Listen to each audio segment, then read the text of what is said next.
তুমি যদি নষ্ট হয়ে যাও, এই সমাজ, এই পৃথিবী কেউ তোমারে কাছে নিবে না, ফেলে দিবে, ছুঁড়ে মারবে, ছুঁড়ে। একদিন আপন বাবা মা, আমি তো প্রায় বলি, একদিন আপন মা বাপ পর্যন্ত তোমারে ফেলে দিবে। একদিন বাবা বলে ফেলবে, বাপ পর্যন্ত বলে ফেলবে তার মার কাছে, মানে নিজের বিবির কাছে, বাদ দাও, নিজের ফুত, অথচ বল বাদ দাও, এই অজাতে আর মানুষ হইতো না, বাদ দাও, তারে তার পথে ছেড়ে দাও। জিগাও তারে বিদেশ যাইব নি, জিগাও, নইলে ফাটাই দাও বিদেশ, আর নইলে বাড়ি ছাড়া করো, কোনানে যাইব কো, কাম করবো না স্যার, কি করবো না, কিতা দোয়ানদারি করবো, হেতের হেতের মতো আমি আর পারতেছি না। হায় নাফরমান, তোর বাপ যদি তোর এই ব্যাপারে বলে ফেলে, এবার তোর জন্য ভাববে কে? তোর মা যদি তোর ব্যাপারে বলে ফেলে, আফু তুই বুঝি মানুষ হলি না, এবার তোমাকে নিয়ে ভাববে কে? কে কাঁদবে তোমার জন্য? এক ফোঁটা চোখের পানি ফেলবে কে? মসজিদের পাশ দিয়া চলে গেলা, কি কারণ হইতে পারে? 5 ওয়াক্ত নামাজের আজান এভাবে প্রত্যাখ্যান করল, কি কারণ হইতে পারে? 365 দিনে, এক বছরে একদিনও ফজরের নামাজের জন্য কোনোদিন উঠতে পারলা না। এমন জানোয়ার কেমনে হইলা? এমন জানোয়ার হইলা কেন? মানুষের ঘরে এমন জানোয়ার হইলা কেমনে? মুসলমানের ঘরে এত বড় জানোয়ার কেমনে হইলা? এমন নিকৃষ্ট হাইওয়ান কেমনে হইলা? এমন বদনসিব কেমনে হইলা? 365 দিনে, এক বছরে কেউ তোমারে একদিনও ফজরের নামাজে দেখলো না মসজিদে। তুমি মুসলমান? তুমি মুসলমান না ফরমান? তুমি মুনাফিক না তো মুনাফিক কে? তুমি জানোয়ার না তো জানোয়ার কে বেটা? হাইওয়ান কে বেটা? মানুষরূপী জানোয়ার তাইলে কে? আল্লাহ কোরআনে তো বলছে মানুষরূপী কি হয়? জানোয়ার হয়। সে কে তাইলে? মানুষরূপী পশু কে তাইলে? আল্লাহ যার মনে নাই সে মানুষরূপী জানোয়ার, যার কপালে সেজদা নাই সে মানুষরূপী জানোয়ার। হালাল হারামের পার্থক্য যার মধ্যে নাই ও মানুষরূপী জানোয়ার। তার জীবন আর জানোয়ারের জীবন বরাবর। আল্লাহ কোরআনে বলছে, আমরা কিতাবে পড়ছি, শয়তান সবচেয়ে বেশি কাঁদে কখন? শয়তান কাঁদে কখন? আল্লাহ নবী সাল্লাল্লাহু আলাইহি সাল্লাম বলছে, বান্দা যখন সেজদা করে তখন। বান্দা যখন সেজদা করে, খোদার কসম, শয়তান ফাজআলা শাইতানু ইয়াবকি, শয়তান তখন কাঁদতে শুরু করে। কেন কাঁদে? নবীজি বলেন, শয়তান তখন তার দিকে তাকায় বলে, হায় আল্লাহর বান্দা, এটাই সেই সেজদা যেই সেজদা আমি না দেওয়ার কারণে আমি চির বিতাড়িত হলাম। এটাই সেই সেজদা যেই সেজদা দেওয়ার কারণে তুমি এই মুহূর্তেই আল্লাহর প্রিয় হয়ে গেলা। এই তো সেই সেজদা। আজ থেকে কমপক্ষে 20 বছর আগে কুমিল্লা মুরাদনগর এক জায়গায়, আমার 20 বছরের কম হবে না, সিএনজিতে মাহফিলে যাওয়ার সময় আমার ডাকাতে ধরছিল। কমপক্ষে 20 বছর আগে হবে, কিন্তু আমি আজও এই 20 বছর পরেও ওই রাস্তা দিয়ে গেলেই আমার গাড়ি যেই থাকে তারা আমি একবার হলেও দেখাই, এই জায়গাটা আমার আজও মনে পড়ে। মানুষ জীবনের এরকম অনেক ঘটনা আছে, ব্যক্তি জীবনের, সবার জীবনে, সেটা তার বারবার মনে পড়ে, বলে না। আজরাই আরে মালাকুল সরি ইবলিস, শয়তান যখনই কেউ সেজদা করে তার এটা মনে পড়ে, হায় এটাই তো সেই সেজদা যে কারণে আমি আল্লাহর দরবার থেকে চির বিতাড়িত হলাম। এজন্য বন্ধু, আমাদের পক্ষে দিন মানা সহজ, ইসলাম মানা সহজ, কোনো যুক্তি ছাড়া, কোনো কারণ ছাড়া, বাস্তবসম্মত কোনো কারণ ছাড়া প্রতিনিয়ত আমরা আল্লাহকে ভুলে যাচ্ছি। সুদে, কিস্তিতে, হারামে, মিথ্যায়, নাটক, সিনেমায়, নর্তকীতে, গান, বাদ্য, ছবি, নারী, অশ্লীলতা, মদ, জুয়া, বেহুদা গালি গালাস, হারাম, আমরা জীবন শেষ করে দিই। কারো 60 বছর চলে গেছে, 60 বছর গুনাহ ছাড়ার আজও টাইম হয় নাই। কারো 70 বছর চলে গেছে, আহা আজও ওনার মনে পড়ে নাই গুনাহ ছাড়া দরকার। 60 বছর বয়স, এখনো কথায় কথায় গালি দেয়, সময় হয় নাই আজ। এখনো টেলিভিশন দেখে, এখনো নাচ গান দেখে, এখনো হারাম ব্যবসা করে, এখনো কিস্তি নেয়, এখনো মিথ্যা বলে, এখনো ওজনে কম দেয়। আজ যা 60 বছর পরেও কয় না এই যে গাছ এটা ওনার না। আজ যা 60 বছর পর হয়ে গেছে এখনো বলে না যে এই বাড়ির কোনা দিয়ে রাস্তা এটা ওনার না, এই জায়গায় 1 শতক আসলে ওনার না। এই মিথ্যুক হারামের উপরেই 1 বিঘত জায়গা হারামের উপরেই চলতেছে। কয় না বুড়ো হয়ে গেছে, বুড়া হয়ে গেছে, জিভুতের লেগে করছে, জিভুতের লেগে হারাম রাস্তা দিয়ে গেছে, জিভুতের লেগে গাছিটা দিয়ে গেছে। জিভুতের জন্য আপনি হারাম দিয়ে গেলেন, জিভুতের জন্য আল্লাহর নাফরমানি দিয়ে গেলেন। একটা উদাহরণ দিলাম আর কি, এমন নাই? 60 বছর বয়স, আজও আপন বোনের সম্পত্তি এই বুড়া ডাকাত, তার বোন আপন রক্তের বোন, মনে 50,000 বার আইছে ঘরে, না দিতাম না তোরে, দিতাম না, দরকার 10 গ্রাম পরে গিয়া টাকা দান করবো মসজিদে,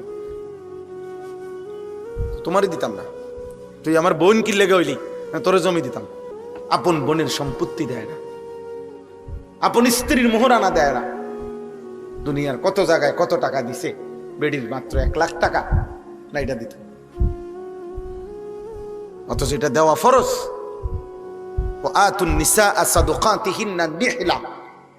আল্লাহ বলছে তোমরা তোমাদের স্ত্রীদেরকে স্বাচ্ছন্দ্যে খুশি খুশি দিলে তাদের মোহর দিয়ে দাও, তাদের মোহরানার টাকা দিয়ে দাও। না এটা দিবেন, এটা গুড়া, এটা 900। আল্লাহ আমাদেরকে মাফ করে দেন। চাচা, গুনাহ ছেড়ে মাফ চাইতে হয়। আল্লাহ কোরআনুল কারীমের মধ্যে বলছে ইন্নী গাফফারুন লিমান তাবা ওয়া আমানা ওয়া আমিলা সালিহা। আমি তার জন্য গাফফার, 1 নম্বরে যে তওবা করে, তওবা করে মানে গুনাহ ছেড়ে দেয়। তওবার প্রথম অর্থ হলো গুনাহ ছেড়ে দেওয়া। 2 নম্বর ওয়া আমানা, যে আমি আল্লাহর কথা মেনে নেয়। 3 নম্বর ওয়া আমিলা সালিহা, যে নেক আমল শুরু করে দেয়। আল্লাহ বলে আমি তার জন্য গাফফার, আমি তার 70 বছর না 90 বছরের গুনাহও মাফ করে দেব। কিন্তু গুনাহ শতভাগ জাগাত রাখিয়া আপনি কিতা মাফ চান? গুনাহ জাগাত রাখিয়া, হ্যাঁ, কাবা শরীফের ইমাম সাহেব আইনাও যদি আপনি টাকা দিয়া পয়সা দিয়া তওবা করান, কিতা তওবা? ইমাম সাহেব কি এর তওবা ফরায়? ইমাম সাহেব জানিনি আপনি এই পর্যন্ত কত জমি মেরে দিছেন? কথা কয় না। কত টাকা সুদ খাইছেন আপনি জানেননি? ইমাম সাহেব জানেনি? ইমাম সাহেব যদি টাকা 500 দিয়ে দায়িত্ব দিলেন পুরো আখেরাতটা ক্লিয়ার করে দিতে, কিতা ঘটনা কি? হ্যাঁ, আখেরাত ইমাম সাহেবের আব্বার সম্পত্তি, হাসরের মাঠ ইমাম সাহেবের বাপের জমিন। তওবা কই? তওবা মানে হলো গুনাহ ছেড়ে দেওয়া। কথা বুঝছেননি আব্বা? ছেলেরা বাবা বুঝছো কিনা বলো? তওবা মানে গুনাহ ছেড়ে দেওয়া রে বাপ। জওয়ান বুড়া সবার জন্য বললাম, তওবা মানে প্রথম অর্থ এটা। আগে তো গুনাহ ছাড়তে হবে। কালউ মা কান, তওবার প্রথম অর্থ হলো সমূলে গোড়া সহ। কালউ মানে হলো শিকড় সহ উড়ায় ফেলা। এই গাছটারে একবারে শিকড় সহ মাটির তলের থেকে উঠে এলাম, এটারে কয় কালউন আরবিতে বলে। এই তওবার প্রথম অর্থ হলো গুনাহ একের গোড়া শুদ্ধ উড়াইয়া ফেলায়, আপাতত না, সাময়িক না, টোটাল ছেড়ে দিলাম। এটা হলো প্রথম অর্থ, কালউ মা কানা। এরপরে আইয়াজিমা আন লা ইয়াউদা ইলাইহা আবাদান। দ্বিতীয়ত হলো আল্লাহর নিকটে এ কথার মজবুত সিদ্ধান্ত দেওয়া যে আল্লাহ জেনে বুঝে এই গুনাহ আর কোনোদিন করব না। 3 নাম্বার হলো আইয়ান্দামা আলাইহা, লজ্জিত অনুতপ্ত হয়ে আল্লাহর কাছে মাফ চাওয়া। আল্লাহ আমি লজ্জিত, ভুল হয়েছে, আমি বুঝি নাই, মাওলা আপনি আমারে মাফ করে দেন। আল্লাহ বললেন এমন 3 জিনিস। 1 নাম্বার ছেড়ে দিল গুনাহ, 2 নাম্বার আর করবে না ওয়াদা দিল, 3 নাম্বার লজ্জিত হয়ে মাফ চাইল। আমি আল্লাহ ওয়াদা দিলাম এমন বান্দার 90 বছরের গুনাহ, পাহাড় পরিমাণ গুনাহ, আসমান পরিমাণ গুনাহ, আমি জমিনের বালুকণা পরিমাণ গুনাহ আমি একসাথে মাফ করে দেব। গাফারতু লাকা ওয়ালা উবালি। আল্লাহ বলে কোনো পরোয়াও করব না, কাউরে বলবো না, তোমারে লজ্জাও দিব না, তোমারে কিছুই বলবো না বান্দা, শুধু শর্ত মতো আসো, আমি সব মাফ করে দেব, তবে শুধু নিয়ম মাফিক আসো। আমার সিস্টেম বাতলাইছি যেভাবে, আমি সেভাবে আসো। অতএব আজকে শুরুর কথা এটা, প্রথম কথা এটা, আমাদের প্রত্যেকের জন্য আল্লাহকে মানা সম্ভব কিনা, ইসলামকে মানা সম্ভব কিনা, দ্বীনকে মানা সম্ভব কিনা। প্রিয় ভাই নওজোয়ান, এই আমার প্রথম অনুরোধ, নিজের দিকে যত্ন নাও, নষ্ট হয়ে যায়ও না। নষ্ট মাল, পচা মাল, আবর্জনা মানুষ ঘরে রাখে না, ফেলে দেয়। তুমি যদি নষ্ট হয়ে যাও, এই সমাজ, এই পৃথিবী কেউ তোমারে কাছে নিবে না, ফেলে দিবে, ছুঁড়ে মারবে, ছুঁড়ে। একদিন আপন বাবা মা, আমি তো প্রায় বলি, একদিন আপন মা বাপ পর্যন্ত তোমারে ফেলে দিবে। একদিন বাবা বলে ফেলবে, বাপ পর্যন্ত বলে ফেলবে তার মার কাছে, মানে নিজের বিবির কাছে, বাদ দাও, নিজের ফুত, অথচ বল বাদ দাও, এই অজাতে আর মানুষ হইতো না, বাদ দাও, তারে তার পথে ছেড়ে দাও। জিগাও তারে বিদেশ যাইব নি, জিগাও, নইলে ফাটাই দাও বিদেশ, আর নইলে বাড়ি ছাড়া করো, কোনানে যাইব কো, কাম করবো না, স্যার কি করবো না, কিতা দোয়ানদারি করবো, হেতের হেতের মতো আমি আর পারতেছি না। আহা, হায় নাফরমান, তোর বাপ যদি তোর ব্যাপারে বলে ফেলে, এবার তোর জন্য ভাববে কে? তোর মা যদি তোর ব্যাপারে বলে ফেলে, আফু তুই বুঝি মানুষ হইলি না, এবার তোমাকে নিয়ে ভাববে কে? কে কাঁদবে তোমার জন্য? এক ফোঁটা চোখের পানি ফেলবে কে? দুনিয়ার বিবিরাও তো স্বামীদের জন্য এতটা কাঁদে না, প্রত্যাশা করে অনেক অনেক কিছু, তার চাওয়া থাকে এই, কিন্তু মা তো কাঁদে, মা কাঁদে, মা নিঃস্বার্থ কাঁদে। মা জীবন শুধু বলেই যায়, কিচ্ছু লাগতো না। আমার 75 বছর বয়স, মা এই আজীবন একরকম। যখনই জিগাইছি মা কিছু লাগবো নি, না কিচ্ছু লাগতো না, কথাই একারে, কিচ্ছু লাগতো না। মা তো এমনই বলে,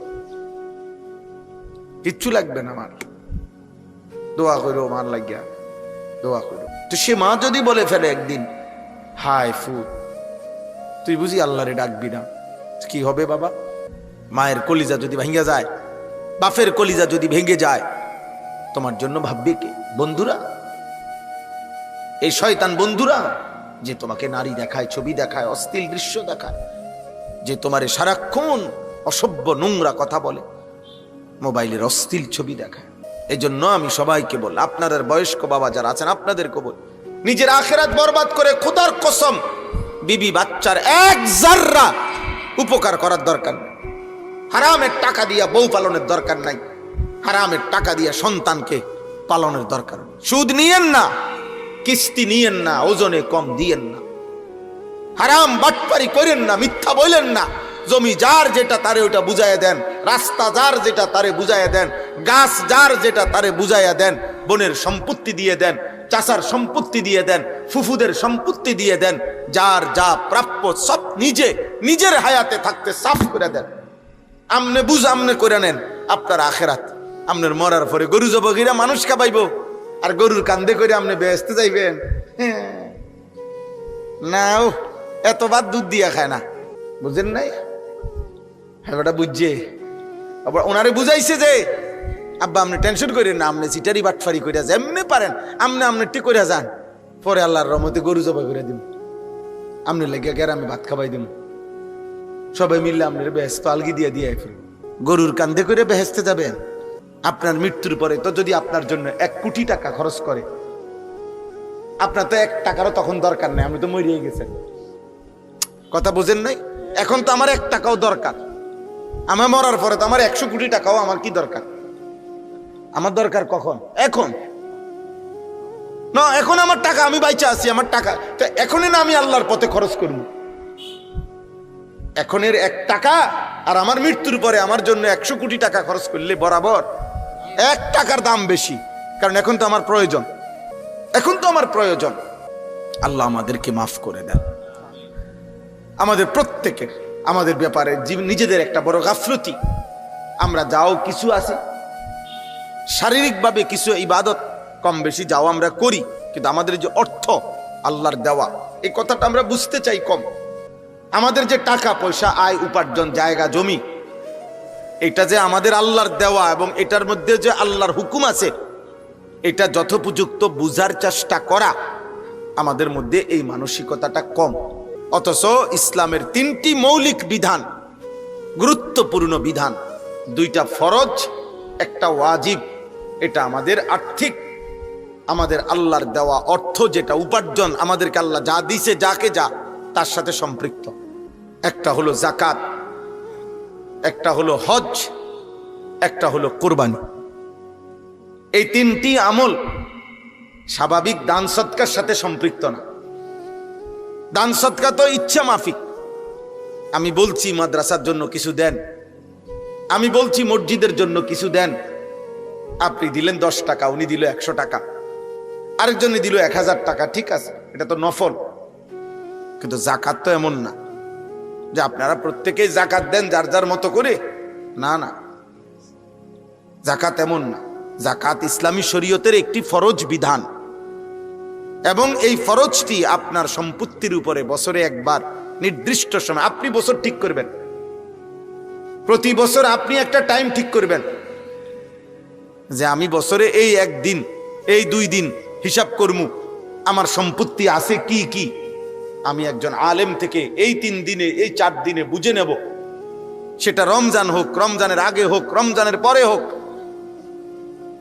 আপনার এটা দায়িত্ব যে হুজুর আমার মোট জমিয়ে দূর, আমার ব্যাংকে টাকা আছে কয় টাকা, আমার কাছে জমা আছে এত, অথবা আমার বিবির হিসাব, আমার স্ত্রীর গহনা আছে এত বড়ি, আমার স্ত্রীর কাছে জমা টাকা আছে এত।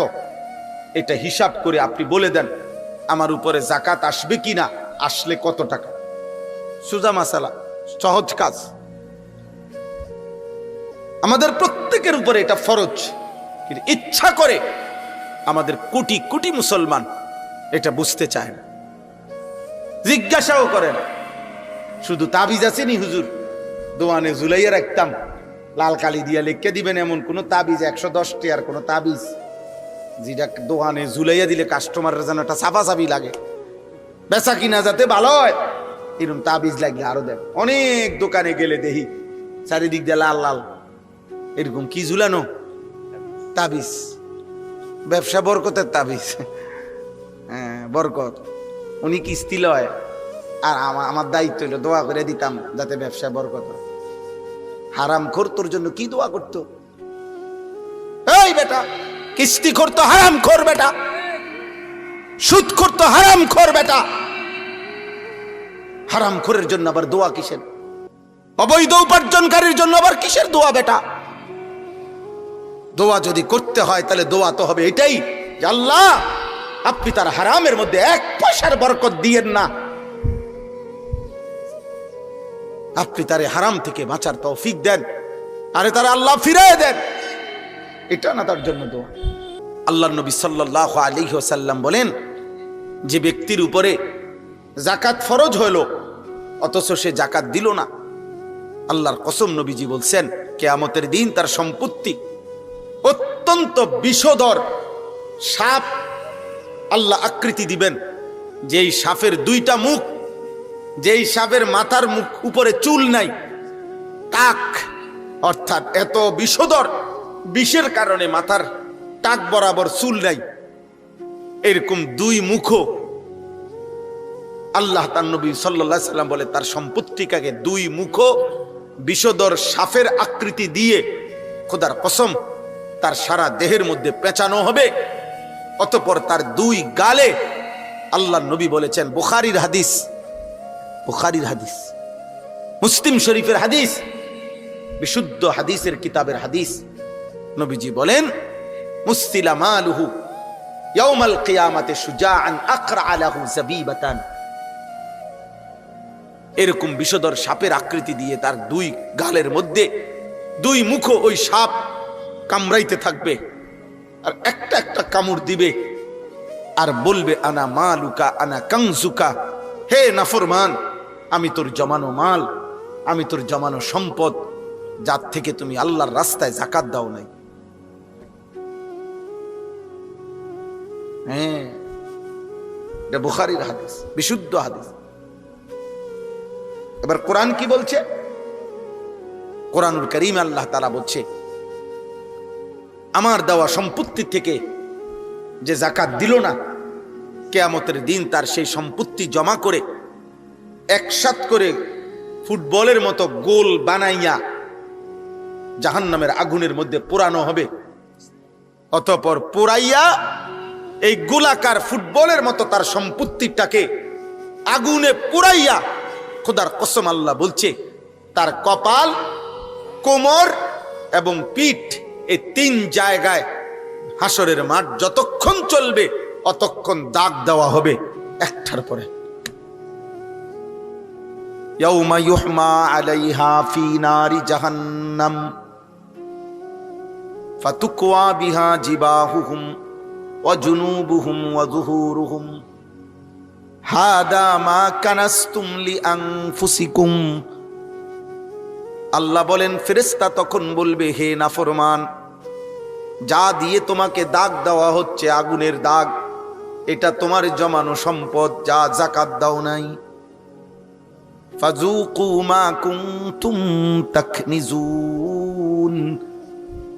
আল্লাহর পথে যাকাত না দিয়ে যে সম্পদ জমা করেছিলে নাফরমান, আজ হাসরের ময়দানে তুমি সেই সম্পদের মজা এবং স্বাদ ভোগ করতে থাকো।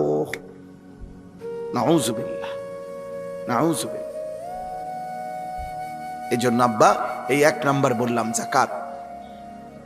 2 নাম্বার হলো হজ। 2 নাম্বার কি? হজ।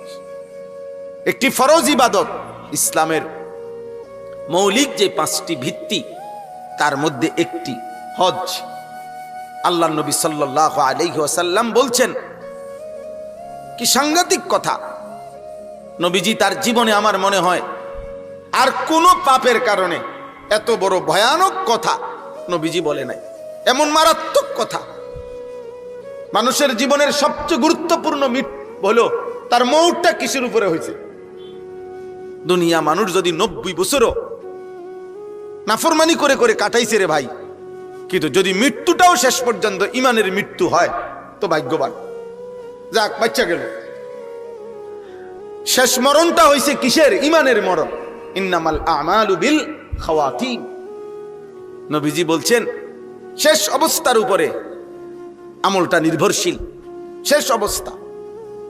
আল্লাহ নবী সাল্লাল্লাহু আলাইহি ওয়াসাল্লাম বলেন, মহান আল্লাহ যেই ব্যক্তির উপরে হজ ফরজ করেছেন, শরীয়তের এই বিধান নির্দিষ্ট পরিমাণ, আপনার ইচ্ছার উপরে হজ ফরজ হয় না। আপনার মন চাইলে আপনি হজে যাবেন, মন না চাইলে যাবেন না, বিষয়টা এটা না। খোদার কসম না, আপনার পারিবারিক ব্যস্ততা এটা হজ্জের বিষয় না। শরীয়ত একটি নির্দিষ্ট পরিমাণ বলেছে, এই পরিমাণ সম্পত্তি যার কাছে আছে ওই ব্যক্তির উপরেই হজ ফরজ। আপনার মন চাইলেও ফরজ, আপনার মনে না চাইলেও ফরজ। আপনার ফোলা বিয়া দন বাকি থাকলেও ফরজ, আপনি ফোলা বিয়া দিয়া সারলেও ফরজ। আপনার মেয়ে বিয়ে দেওয়া বাকি থাকলেও ফরজ, আপনার মেয়ে বিয়ে দেওয়া বাকি না থাকলেও ফরজ। আপনার সন্তান বিদেশ পাঠানো বাকি থাকলেও ফরজ, পাঠাইয়া সারলেও ফরজ। যদি শরীয়তের ওই পরিমাণ, শরীয়ত যে পরিমাণ নির্ধারণ করেছে সেটা যদি পূর্ণ হয়, ওই পরিমাণ সম্পত্তি থাকে, অথচ হজ করে নাই, আল্লাহর কসম নবী বলেন, যদি এই অবস্থায় এই নাফরমানের মৃত্যু হয়, আল্লাহর নবী বলেছেন, আমি বলে দিলাম উম্মত, নবীজি বলছেন উম্মত, তাহলে এই নাফরমানের মৃত্যু হয় ইহুদির মৃত্যু হলো, নয়তো খ্রিস্টানের মৃত্যু হলো, বাকি এটা নিশ্চিত মুসলমানের মৃত্যু হলো না। তার মরণ হইছে বেঈমানের মরণ। এটা যদি নবীজি বলে ফেলে, এরপরে কি কথা থাকে? ফালিয়ামুত ইনশা ইয়াহুদিয়ান ওয়া ইনশা নাসরানিয়ান ফালা আলাইহি আন ইয়ামুতা ইয়াহুদিয়ান ওয়ালা নাসরানিয়ান। এখন হজ্জের মাস, এই জন্যই কথাগুলো আমি আর অল্প একটু আপনাদেরকে এরপরে একসাথে আয়াতের তর্জমা শোনাবো অল্প সময়ে। এই প্রথম কথা আপনারা এটা বোঝেন, কোরআনুল কারীম আল্লাহ বলছে, ওয়ালিল্লাহি আলান নাসি হিজ্জুল বাইতি মান ইসতাতা ইলাইহি সাবিলা। আমি আল্লাহ আমার সন্তুষ্টির জন্য আমার সামর্থ্যবান বান্দার উপরে আমার ঘরের হজ ফরজ করে দিলাম। আলা অর্থ ফরজ, ওয়ালিল্লাহি আলান নাস ওমান কাফারা ফা ইন্নাল্লাহা গানিয়্যুন আনিল আলামিন। গোটা পৃথিবীর সমস্ত ঈমানদার যাদের উপরে হজ ফরজ হলো, কিন্তু যদি সে হজকে অস্বীকার করে, আল্লাহ বলে গোটা পৃথিবীর কারো মুখাপেক্ষী আমি না, আমার কোনো অসুবিধা নাই, কিন্তু আমি আল্লাহর শাস্তি কিন্তু আমি রেডি রাখছি। তুমি আইসো কবরে, তোমার আমি বুঝাই দেব। কোরআনুল কারীমে একটা আশ্চর্য আয়াত আছে, আম আবরামু আমরান ফা ইন্না মুবরিমুন। যুবক তোমাদেরকে বলি আব্বা, এই আয়াত আমার খুব ভয় লাগে। আল্লাহ কোরআন স্পষ্ট বলেছে, হে আমার নাফরমান বান্দা, তোকে আমি কি শাস্তি দেব জাহান্নামে, আমি তা নিজে রেডি করে রাখছি। তুই আমার শাস্তি থেকে কেমনে বাঁচবি, তোর হিম্মত থাকলে তুই রেডি কর। এই আয়াতের অর্থ এটা, আম আবরামু আমরান ফা ইন্না মুবরিমুন। তোমার কাছে কোনো ব্যবস্থা থাকলে তুমি রেডি করো, আমারটা আমি রেডি রাখছি। তোমার মিথ্যা, চুরি, জিনা, নারী, ছবি, অশ্লীল দৃশ্য, মোবাইল, যুবক বেনামাজি জীবন, এক ওয়াক্ত নামাজ পড়ো না, এই হাইওয়ান জন্তু জানোয়ারের এই জীবন অপেক্ষা করিস আব্বা। আল্লাহর হাত থেকে বাঁচ। মা থেকে তো বাচ্চা গেলি, বাপের হাত থেকে বাচ্চা গেলি, এই সমাজের কেউ তোর লগে পারলো না।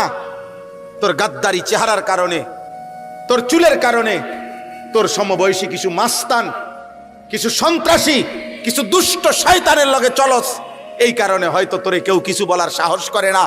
মনে করে এগুলা সব এক লগে যেডি হাঁটে এডি ডাকাত, এগুলা দৌড়ে বইব আমারে, এই জন্য হয়তো অনেকে বলে না। কিন্তু দুনিয়া থেকে না বাচ্চা গেলি আব্বা। মা দুর্বল দেখে পারলো না আর কি, বাপে দুর্বল দেখে পারলো না আর কি, মসজিদের ইমাম সব দুর্বল হইয়া পারলো না আর কি, মুয়াজ্জিন সব পারলো না আর কি, কিন্তু ওই মালিকের হাত থেকে বাঁচবা কেমনে? ইন্নাল মুজরিমিনা ফি আযাবি জাহান্নামা খালিদুন। আল্লাহ বলে নাফরমান জাহান্নামের আযাবে থাকবে চিরস্থায়ী। খালিদুন, খালিদুন অনন্তকাল, যাবজ্জীবন না, চিরস্থায়ী। যাবজ্জীবনেরও একটা লিমিট আছে। দুনিয়ায় যেটারে যাবজ্জীবন কারাদণ্ড কয়, এটাও কি না? যাবজ্জীবন না, এটার একটা পরিমাণ আছে, ওইটা পরিমাণ নাই।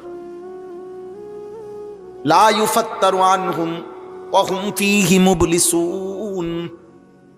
আল্লাহ বলে 1 সেকেন্ডের জন্য লক্ষ কোটি বছরে জাহান্নামের আগুন বিরতি দেওয়া হবে না। অহুম ফীহি মুবলিসুন। আল্লাহ বলে জাহান্নামী অনন্তকাল জাহান্নামের মধ্যে বিষণ্ণ মলিন চেহারা নিয়েই পড়ে থাকবে, কোনোদিন হাসবে না। জাহান্নামী চিৎকারি করবে চিৎকার, আর আল্লাহ বলবেন ওমা যালামনাহুম ওয়ালাকিন কানু হুমুজ যালিমিন। বান্দা আমি তোমার উপরে জুলুম করি নাই, আমি সময় দিয়েছি, আমি কিতাব দিয়েছি, আমি কখনো নবী কখনো উলামা পাঠিয়েছি, আমি আল্লাহকে চিনবার জন্য সব ব্যবস্থাপনা আমি রেখেছিলাম। আমি দুপুর 1টা বাজে জোহরের আজান দিছে, 4:30টায় আসরের আজান দিছে, 4.5 3.5 ঘন্টা পরে মাঝখানে 3.5 ঘন্টা নামাজের সময় ছিল, জোহর পড়তে পারতা। 1.25 ঘন্টা ফজরের ওয়াক্ত ছিল, নামাজ আদায় করতে পারতা, 4 রাকাত মাত্র নামাজ। 5 ঘন্টা কমপক্ষে বেলা মাকরুহ এশার ওয়াক্ত ছিল, ইজিলি তুমি পড়তে পারতা। আমি জুলুম করি নাই বান্দা, আমি জুলুম করি নাই। সময়ও দিয়েছি, হায়াতও দিয়েছি, কিতাবও দিয়েছি, বুঝাইয়া বলার জন্য উলামা, আউলিয়া, ইমাম, খতিব, ওয়াইজ, বক্তা, পীর, বুজুর্গ সব পাঠাইছি। আমি কি করলাম বান্দা? আমি তো সব ইন্তজাম করেছি। আমি তো মসজিদের মাইক দিয়া 5 ওয়াক্ত নামাজ মুয়াজ্জিনকে দিয়া শুনাইছি। আমি কতবার ডেকেছি হাইয়া আলাস সালাহ, তুমি নাফরমান একবারও সাড়া দিলা না, তুমি আমার কথায় পাত্তাও দিলা না। তুমি তো জুলুম করেছো নিজের উপরে। অনাদাউ ইয়া মালিকু লিয়াকদি আলাইনা রাব্বুক। আল্লাহ বলে জাহান্নামী জাহান্নামের আগুনে অস্থির হয়ে সর্বশেষ ফেরেশতা মালিক, জাহান্নামের ফেরেশতাদের সর্দার যিনি, ওই ফেরেশতাকে ডেকে বলবে, হে মালিক ফেরেশতা, আল্লাহকে তুমি একটু বলো না আমারে মৃত্যু দিয়ে দিতে। এই আগুন আমি আর সইতে পারি না, আমারে চিরতরে মৃত্যু দিয়ে দিতে বলো, আমি একদম মরে যাই। ক্বালা ইন্নাকুম মাকিসুন, আল্লাহ বলে ফেরেশতা বলবে না নাফরমান, অনন্তকাল জীবিত থেকেই এই আগুনে পড়ে থাকতে হবে, কোনদিন মৃত্যু হবে না। এর পরের আয়াত হইল আম আবরামু আমরান ফাইন্না মুবরিমুন। আল্লাহ বলেন হে নাফরমান, তোকে আমি যেই শাস্তি দেব, মিথ্যা, চুরি, ডাকাতি, জিনা, ব্যভিচার, মদ, জুয়া, হে মা হে বোন, বেপর্দা বেহায়াপনার কারণে আল্লাহ বলেন আমি তোমার শাস্তি সব আইটেম জাহান্নামে রেডি রাখছি। তুমি আমার আযাব থেকে কেমনে বাঁচবা বান্দা, তোমার লোক তুমি রেডি করো। তোর কে কে আছে তোর বন্ধুরা বলে রাখিস, তোর কোন কোন আব্বা আছে তোর আব্বারে বলে রাখিস, তোর নেতা কেডা নেতারে বলে রাখিস, তোর কর্মীকে কর্মীরে বলে রাখিস, তোর আমেরিকার আব্বারে বলে রাখিস, তোর ট্রাম্প আব্বারে বলে রাখিস, তোর নেতানিয়াহু আব্বারে বলে রাখিস। আমিও দেখাবো তোকে, আমিও দেখাবো। ফিরে আসো ভাই, আল্লাহকে সেজদা দাও, আল্লাহকে সেজদা দাও। ঘুরে ঘুরে আমি ফেরিওয়ালার মতো এক কথাই বলি, ফেরিওয়ালা মাল বদলায় না, ফেরিওয়ালা ফেরি করে, একই পণ্য প্রতিদিন বিক্রি করে। আমরাও প্রতিদিন আখেরাত কথা বলি, আখেরাতের ফিকির করি, আখেরাতের ফেরি করি। কতজন কত বিদ্রুপ করে, ঠাট্টা করে, যে যাই করুক, কত ষড়যন্ত্র, হুজুরারি নিয়া, মাদ্রাসা নিয়া, মাদ্রাসা নিয়া, মাদ্রাসা নিয়া ষড়যন্ত্র, শুধু মাদ্রাসা নিয়া অভিযোগের শেষ নাই, মাদ্রাসা। অথচ এই পৃথিবীর হাজারো শিক্ষা প্রতিষ্ঠানের মধ্যে কত অন্যায়, কত অশ্লীলতা, কত গান বাদ্য, কত বেহায়াপনা, কত ধর্ষণ, কত নির্যাতন হইতেছে। আহা, আমরা কোনো পাপকেই সমর্থন করি না। পাপী আমি, আমিও অপরাধী, পাপী আপনি, আপনিও অপরাধী। আল্লাহ আমাদের সবাইকে মাফ করে। এজন্য আমাদের এই দ্বিতীয় কথা হলো হজ। আল্লাহ তাআলা হজ ফরজ করছেন একজন মুমিনের, ইমানদারের উপরে নির্দিষ্ট পরিমাণ, সহজ, একদম অল্প।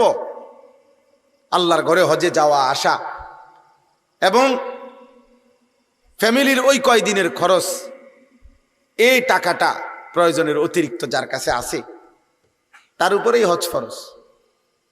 খুব আহামরি কিছু না, বিশাল কিছু না। 60 বছরে একবার হজ ফরজ, 70 বছরের হায়াতে একবার হজ ফরজ। আয় হায় মুসলমান, 60 বছরে একবার মালিকের ঘর দেখবার জন্য তোমার কয়টা টাকা মিলাইতে পারলা না? এই পর্যন্ত 4 ফুট বিদেশ পাঠাই লাইলা, 3টা মেয়ে বিয়ে দিতে পারলা, বাড়িতে বিল্ডিং করতে পারলা। হায় মুসলমান, এ পর্যন্ত 30 শতক জমি কিনা লাইলা, কিন্তু কোনোদিন মনে পড়ে নাই মালিকের ঘর দেখবে, মালিকের ঘর দেখবে, আল্লাহর ঘর দেখার কথা মনে পড়ে। আমি একটা উদাহরণ বলি, একটা উদাহরণ আপনারা বোঝেন, একটা উদাহরণ শুধু বলি। মনে করেন কোনো ব্যক্তির তার যে বসত ভিটা, যেখানে সে থাকে বসত, এই বসত ভিটার অতিরিক্ত খেতে বাইরে তার মনে করেন 10 শতক জায়গা আছে, ধরে নেন আলগা জমি আছে কদ্দুর, 10 শতক সম্পদ। এখন এই 10 শতক জায়গা এর কিছু অংশ যদি বিক্রি করে, তাহলে হজের যাওয়া আসার যে টাকাটা এবং ওই কয়দিন ওনার যে ফ্যামিলি আছে, এই ফ্যামিলির যে স্বাভাবিক খরচ এটা হবে, এবং বাকি যে টুক সম্পত্তি আছে এটুকু দিয়েও উনি হজের থেকে ফিরে আসলে ওনার ফ্যামিলি উনি চালাইতে পারবে, এই বাকি জমিটুকু দিয়া, ওইটার উপার্জন দিয়েই। আচ্ছা, আরো বাঙ্গা বলি, মনে করেন 10 শতক জায়গা, তো 10 শতক জায়গার মধ্যে 3 শতক জায়গা এখন সর্বনিম্ন মানে স্বাভাবিকভাবে এখন বর্তমানে সর্বোচ্চ যদি 6 লাখ টাকা হয়, স্বাভাবিক মধ্যম মানের যে কোনো কারো পক্ষে হজে যাওয়া সম্ভব। তাহলে কত? 6 লাখ, আমি ধরলাম 6.5 লাখ, তো 6.5 লক্ষ টাকা ধরেন। আর ফ্যামিলি 1.5 মাস সর্বোচ্চ ৪৫ দিন থাকে ওইখানে, আসা যাওয়া সহ মক্কা মদিনা মিলাইয়া প্যাকেজেই ৪৫ দিন ৪৩ দিনের, তো ৪৫ ১.৫ মাস। তো ১.৫ মাসে আপনার ফ্যামিলির বাজার খরচ, ওষুধপত্র, নিত্য প্রয়োজনীয় জিনিসের খরচ ধরেন আরো ১.৫ লাখ, ধরে নিলাম ১.৫ লক্ষ টাকা লাগবে মনে করেন। তো কত হইল? ৬.৫ আর ১.৫ লাখে কত? ৮ লাখ। বুঝছেন না আমার হিসাবটা? এবার ওই ১০ শতক জমির মধ্যে ৩ শতক জমি বিক্রি করিলে মনে করেন ৩ তিরিকা ৯ লাখ, ৪ শতক বিক্রি করিলে ৪ দুগুণে ৮ লাখ, এরকম ধরে নেন। হয় ২ লাখ টাকা শতক, ৩ লাখ টাকা শতক, আমি ধরলাম আর কি একটা হিসাব। তাহলে এই লোকটি যদি ৩ শতক জায়গা বিক্রি করে, ৪ শতক জায়গা বিক্রি করে, তাহলে ওনার হজে যাওয়া আসা এবং ফ্যামিলির এই ১.৫ মাসের খরচ হবে কিনা? ওই এই দামে ধরলাম আমি। আচ্ছা, এরপরে আরো রয়েছে ৬ শতক জায়গা, ৭ শতক জায়গা। এই পৃথিবীতে ওনার আর কোনো বাজার নাই, ব্যবসা নাই, দোকান নাই, কিচ্ছু নাই, ধরেন শুধু আর এই ৬ শতক জমি। আইয়া সারিলে উনি ইচ্ছা করলে এই ৬ শতক জমিতে যে পরিমাণ ফসল হয় ওনার ফ্যামিলি চলবে। ধরেন এ যদি এটুকু হয়, আর কিচ্ছু নাই, ফুত বিদেশ নাই, আর কোনো দোকান নাই, ব্যবসা নাই, চাকরি নাই, কিচ্ছু নাই কামাই, শুধু এটুকু জমি আছে আলগা বসতের অতিরিক্ত, যেখান থেকে কিছু বিক্রি করলে হজ্জের টাকা এবং ১.৫ মাসের এই ফ্যামিলির টাকা হবে। আর আসার পরে এই জমি দিয়ে ইচ্ছা করলে বাকিটা দিয়া ফ্যামিলির সংসার চালাইতে পারবে। বিশ্বাস করেন, এখানে ওলামায়ে কেরাম আছে, এই মুসলমানের উপরে হজ ফরজ, ১০০ ফরজ, ১০০ ফরজ। এই মুসলমান, এই বুড়া মিয়া যদি, এই মুসলমান যদি হজ না করে মৃত্যুবরণ করে, তা আল্লাহর নবী বলছে আমি জানি না হয় ইহুদি মরছে না খ্রিস্টান মরেছে।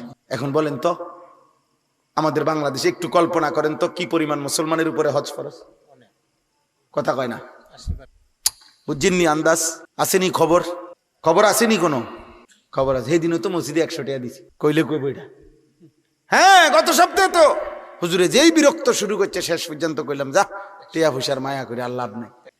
বেশি বিরক্ত শুরু করছে হুজুরে, এতবার কয় একটা কথা না দিয়া কেমনে পারি, তেসে দিছি, দিছে বাপ মসজিদে ১০০ টাকা দিয়ে দিছে। আল্লাহু আকবার। পুরুষ, ওনার বংশধরের মধ্যে তো মনে কেউ এত টাকা দিছে না, কত বড় কাম করে লাইছেন আপনি। এই ১০০ টাকার সাথে আপনি হজ মওকুফ করে লাইলেন, এই ১০০ টাকা দিয়ে আপনি যাকাত মওকুফ করে ফেললেন। আল্লাহ আমাদেরকে বুঝ দান করে। তাহলে এই জন্য আপনাদের প্রত্যেকের কাছে অনুরোধ, আপনারা আপনাদের সম্পত্তি যারা উপার্জন করেন, প্রবাসী অনেক লোক আছে, দেশের আছে, অনেক মা বোন আছে যাদের কাছে স্বর্ণ আছে, রূপাও আছে, অথবা যাদের কাছে কিছু স্বর্ণ আছে, কিছু জমা টাকাও আছে, এই জাতীয় অসংখ্য মহিলাদের উপরে হজ ফরজ, কোরবানি ফরজ। এই মহিলাদের হিসাব করা, ওনার সম্পত্তি উনি জানাইতে হবে। কোন আলেমে দ্বীনের কাছে তিনি জানাবে যে আমার সম্পত্তি আছে ২ ভরি, আরে স্বর্ণ, আমার কাছে টাকা আছে ২০,০০০। এমন অসংখ্য মহিলাদের উপরে কোরবানি ওয়াজিব, পুরুষের উপরে কোরবানি ওয়াজিব। কোরবানির দিন ৩ দিন, প্রথম দিন সুবহে সাদিক থেকে নিয়ে এসো, তৃতীয় দিন মাগরিব পর্যন্ত যার কাছেই আপনার 52.৫ তোলা রূপা সমপরিমাণ টাকা অতিরিক্ত আছে, আসবে, মনে করেন এবারে বাইতে আইছে ঈদ উপলক্ষে, আইয়া আপনার ৩ লাখ পাওনার টাকা আগের দিয়ে দিছে ঈদের দিন বা ঈদের পরের দিন সকালবেলা, বুঝেন না ঈশা? এটা আপনার অতিরিক্ত টাকা এখন পাইলেন আপনার উপরে। এই 52.৫ ভরি রূপার দাম যদি হয় এই ৩ লাখ টাকা, তাইলে আপনার উপরে কোরবানি ওয়াজিব। আপনি এই কোরবানি দিতে হবে। আর যদি না দিতে চান, এই টাকাটা বেটারে মাফ করে দিতে হবে। ভাই নিজ্ঞান, আপনি টেহা নিজ্ঞান, আমার নাহলে কোরবানি দেওয়া লাগবে। আপনি ৩ লাখ টাকা আমরে দিয়া আমার ২০,০০০ টাকা সেভ করলাম, এমন করলে হবে নি? না, আল্লাহ তো দেখছেন। আল্লাহ কি দেখছেন কিনা বলেন? রাসূলুল্লাহ সাল্লাল্লাহু আলাইহি সাল্লাম বলে দিছেন, তখনকার যুগে ছাগল বকরি হিসাব করে যাকাত দিত। এই হিসাবে যাতে যাকাত না আসে, জন্য ২-১ জনে কৌশল বাইর করছিল আপনার ছাগল কমায় লাইতো, 3-4 খানে কি করতো, এটা ছড়ায় রাখতো, হেনে 30টা, হেনে 40টা, হেনে 70টা। নাই আমার কাছে এতটি নাই, 150টা ছাগল একসাথে নাই, আসলে ওই 3-4 খানে থুই আইছে। নবী সাল্লাল্লাহু আলাইহি ওয়াসাল্লাম স্পষ্ট ভাবে নিষেধ করছে যাকাত থেকে বাঁচার জন্য তোমরা এমনটা কোনোভাবেই করো না, এমনটা করো না। আমার ভাই, অনেক রাত হয়েছে, আপনারা কষ্ট করছেন, কিন্তু আপনাদের কাছে এই মৌসুম এখন হজ্জের মৌসুম, কোরবানির মৌসুম, এই জন্য বললাম। নবীজি বলছে যার সামর্থ্য আছে অথচ কোরবানি আদায় করে নাই, খোদার কসম নবী বলছে ফালা ইয়াকরাবান্না মুসাল্লানা, সে যেন আমাদের ঈদগাহে না আসে, সে যেন মুসলমানদের সাথে নামাজে না আসে। তুমি আইসো না, সামর্থ্য ছিল কোরবানির, বাফে ফুতে বিদেশ থেকে টাকা পাঠায়, টাকা 30,000 দিয়া দিছে, বাইত কোরবানি দিয়েন, বাইত কোরবানি দিয়েন, আব্বার নামে কোরবানি দিছে, মার নামে। তো তোমার কাছে না টাকা আছে, তো তোমার উপরে যে কোরবানি ওয়াজিব সেটা কই? বলবে যে বাড়িতে না টাকা দিছি, তো বাড়ির যে টাকা দিছে এটা তো তুমি সারা বছরই বাড়িতে টাকা দাও, বছরে অন্য সময় সে টাকা দেয় না, কথা বলেন না? তো তো বাবা মারে তো তুমি টাকা দিছো, তো তোমার নিজের হুকুম কই, তোমার ওয়াজিব আদায় হলো কই? শহরে ছেলেটা চাকরি করে, বাজারে ব্যবসা করে, বিয়ে করে নাই বুঝলাম, একসাথে সংসার, কিন্তু তোমার তো উপার্জন আছে, তো তোমার ঈদের দিনের হিসাবে যদি 52.5 ভরি রূপার দাম সমপরিমাণ টাকা তোমার কাছে অতিরিক্ত থাকে, তোমার উপরে তো কোরবানি ওয়াজিব না। হেতে টাকা 10,000 হেতে দিছে, বড় মিয়া দিছে 15,000, মাইজা মিয়া দিছে 18,000, মিলাইয়া বাইত কোরবানি দিছে, এটি নিয়ে কোরবানি? কোরবানি বুঝি এমনি হয়? কোরবানি বুঝি ফ্যামিলি প্রতি একজন, কথা বলেন না কেন? কোরবানি মানে কি আমরা ঘরে একটা শরীক কোরবানি হইলেই হইলো, এটা নিয়ে কয় কোরবানি? যত জনের উপরে কোরবানি ওয়াজিব, মাথা পিছু প্রত্যেকের উপরে কোরবানি দিতে হবে। এটা তো ইবাদত, এটা তো গোশত না, এটা কি ইবাদত, এটা তো ইবাদত। আল্লাহ আমাদেরকে বুঝ দান করেন। অতএব আমরা আজকে আপনাদের কাছে সংক্ষেপে এই 3টা, এটা নফল না, এটা ফরজ এবং ওয়াজিব, জাকাত, হজ, কোরবানি। দয়া করে প্রত্যেক ছেলেদের মধ্যে যারা আসো, উপার্জন করো, উপার্জন, চাকরি করো, ব্যবসা করো, ক্ষেত করো, বিদেশ থাকে, শহরে চাকরি করে, যাদের রোজগার আছে, রোজগার উপার্জন আছে, এমন প্রত্যেক মুসলমান আপনাদের কাছে অনুরোধ, আপনারা অবশ্যই অবশ্যই কোনো নির্ভরযোগ্য আলেমের কাছে জিজ্ঞাসা করে নিবেন, বলে নিবেন যে হুজুর আমার এত টাকা আছে, আমার উপরে কোরবানি আসবে কিনা, বলেন ইনশাআল্লাহ। আমরা বললাম, আপনাদের কাছে অনুরোধ করলাম, এটা আমাদের দায়িত্ব, এটা আমাদের দায়িত্ব। আমার উপরে হজ ফরজ কিনা? আপনি বলেন কি এর হজ, অনফোলা বিয়ে দিয়ে সারছি না, মেয়ে বিয়ে দিয়ে সারছি না, এগুলো কোনো কথা না, এগুলোর সাথে কোনো হজ্জের বিধান নয়। হজ আল্লাহর পক্ষ থেকে ফরজ ইবাদত। নবীজি সাল্লাল্লাহু আলাইহি সাল্লাম বলছেন তাবিউ বাইনাল হজ্জ ওয়াল উমরাহ, তোমরা পরপর হজ করতে থাকো, উমরা করতে থাকো। নবীজি ওয়াদা দিছেন হজ করিলে, উমরা করিলে, আল্লাহর কসম নবী বলছে তোমাদের দারিদ্রতা, অভাব এবং গুনাহ এভাবে মুছে যাবে, মিটে যাবে, সরে যাবে, যেভাবে লোহা, স্বর্ণ, রৌপ্য আগুনের মধ্যে ঝংকার পুরাইবার জন্য আগুনে দিয়া যেমনে লোহার ঝংকার, স্বর্ণের খাদ যেভাবে পরিষ্কার করে, আল্লাহ নবী বলেন হজ এবং উমরা তোমাদের অভাব, দারিদ্রতা এবং গুনাহ এভাবে পরিষ্কার করে। ফাইন্নাহুমা ইয়ানফিয়ানি ফাকরা ওয়াদ দুনুব। নবীজি বলছেন মা আমআরা হাজ্জুন কাত্তু, হাজি আল্লাহর ঘরে খরচ করে কোনোদিন ফকির হবে না, অভাবী হবে। এই পৃথিবীতে কোনোদিন এমন ঘটনা ঘটে নাই, দোকান করে মাইর খায়, ব্যবসা করে মাইর খাইছে, বিদেশ গিয়া মাইর খাইছে, গাড়ি কিন্না মাইর খাইছে, কিন্তু হজ করে আল্লাহর ঘরে খরচ করে, আল্লাহর কসম, আল্লাহ নবীর ওয়াদা, এমন কেউ পৃথিবীতে বলতে পারবে না যে আমার তো টাকা পয়সা ছিল কিন্তু আজ আমি পথের ফকির হয়ে গেছি হজ কইরা, আল্লাহর ঘরে খরচ করতে গিয়ে আজ আমি ফকির, এমন কোন কথা পৃথিবীর কেউ বলতে পারে নাই, পারবেও না। এটা নবীজির ওয়াদা, এটা নবীজির কি ওয়াদা। নবী সাল্লাল্লাহু আলাইহি ওয়াসাল্লাম বলছেন, কোরআনে আল্লাহ বলছেন বিয়ে করো মোমেন, তুমি অভাবী, আল্লাহ তাআলা বলছেন আমি ওয়াদা দিলাম বিবাহের বরকতে আমি তোমারে ধনী বানায় দেব। জিনা করো না, জিনাতে জীবন যাবে। অশ্লীল নারী দেখো না, অসভ্য নোংরা ছবি দেখো না, হালাল পবিত্র বিয়ের অপেক্ষা করো, আল্লাহ তাআলা তোমারে ধনী বানায় দিবে। আল্লাহ ধনী বানায় দিবে। ইন ইয়াকুনু ফুকারা ফাসাউফা ইউগনিহিমুল্লাহু মিন ফাদলি, সূরা নূরের আয়াত। অনেক যুবক ছেলে খুশি হইছো না, তো খুশি হলে তো ভালো, আমিও চাই, কিন্তু তুমি তো হালাল বিবাহের অপেক্ষা করো। তুমি কুত্তার মতো নারী দেখো কেন? তুমি জানোয়ারের মতো মোবাইলের উলঙ্গ ছবি দেখো কেন? তোমার মা নাই, তোমার বোন নাই, তোমার খালা নাই, তোমার ফুফু নাই? এই জন্য পৃথিবীর সবচেয়ে নিকৃষ্ট চরিত্রহীন, সবচেয়ে বেশি দুশ্চরিত্র, একেবারে সর্বনিকৃষ্ট হাইওয়ান, জন্তু জানোয়ার ওই মানুষ যে মানুষ নারীর অস্থির ছবি দেখে, নারীর সাথে হারাম সম্পর্ক করে, ও বেশি খারাপ। ওইটা একেবারে পচা, এটা একেবারে নিকৃষ্ট, এটা একেবারে নিকৃষ্ট। এটা কোনোভাবেই এটা কোনো মানুষের জাতে নাই, কোনোভাবেই না। তুমি ফিরো আব্বা, এই চেহারা তোমাদের অনেক ছেলের চেহারা বোঝা যায় আব্বা। আমার যদি বলো আমি বলতে পারবো। মোবাইল তোমার ঘরে নষ্ট করে দিছে, নারীর ছবি তোমাদেরকে নষ্ট করে দিছে, আল্লাহ বুলাই দিছে।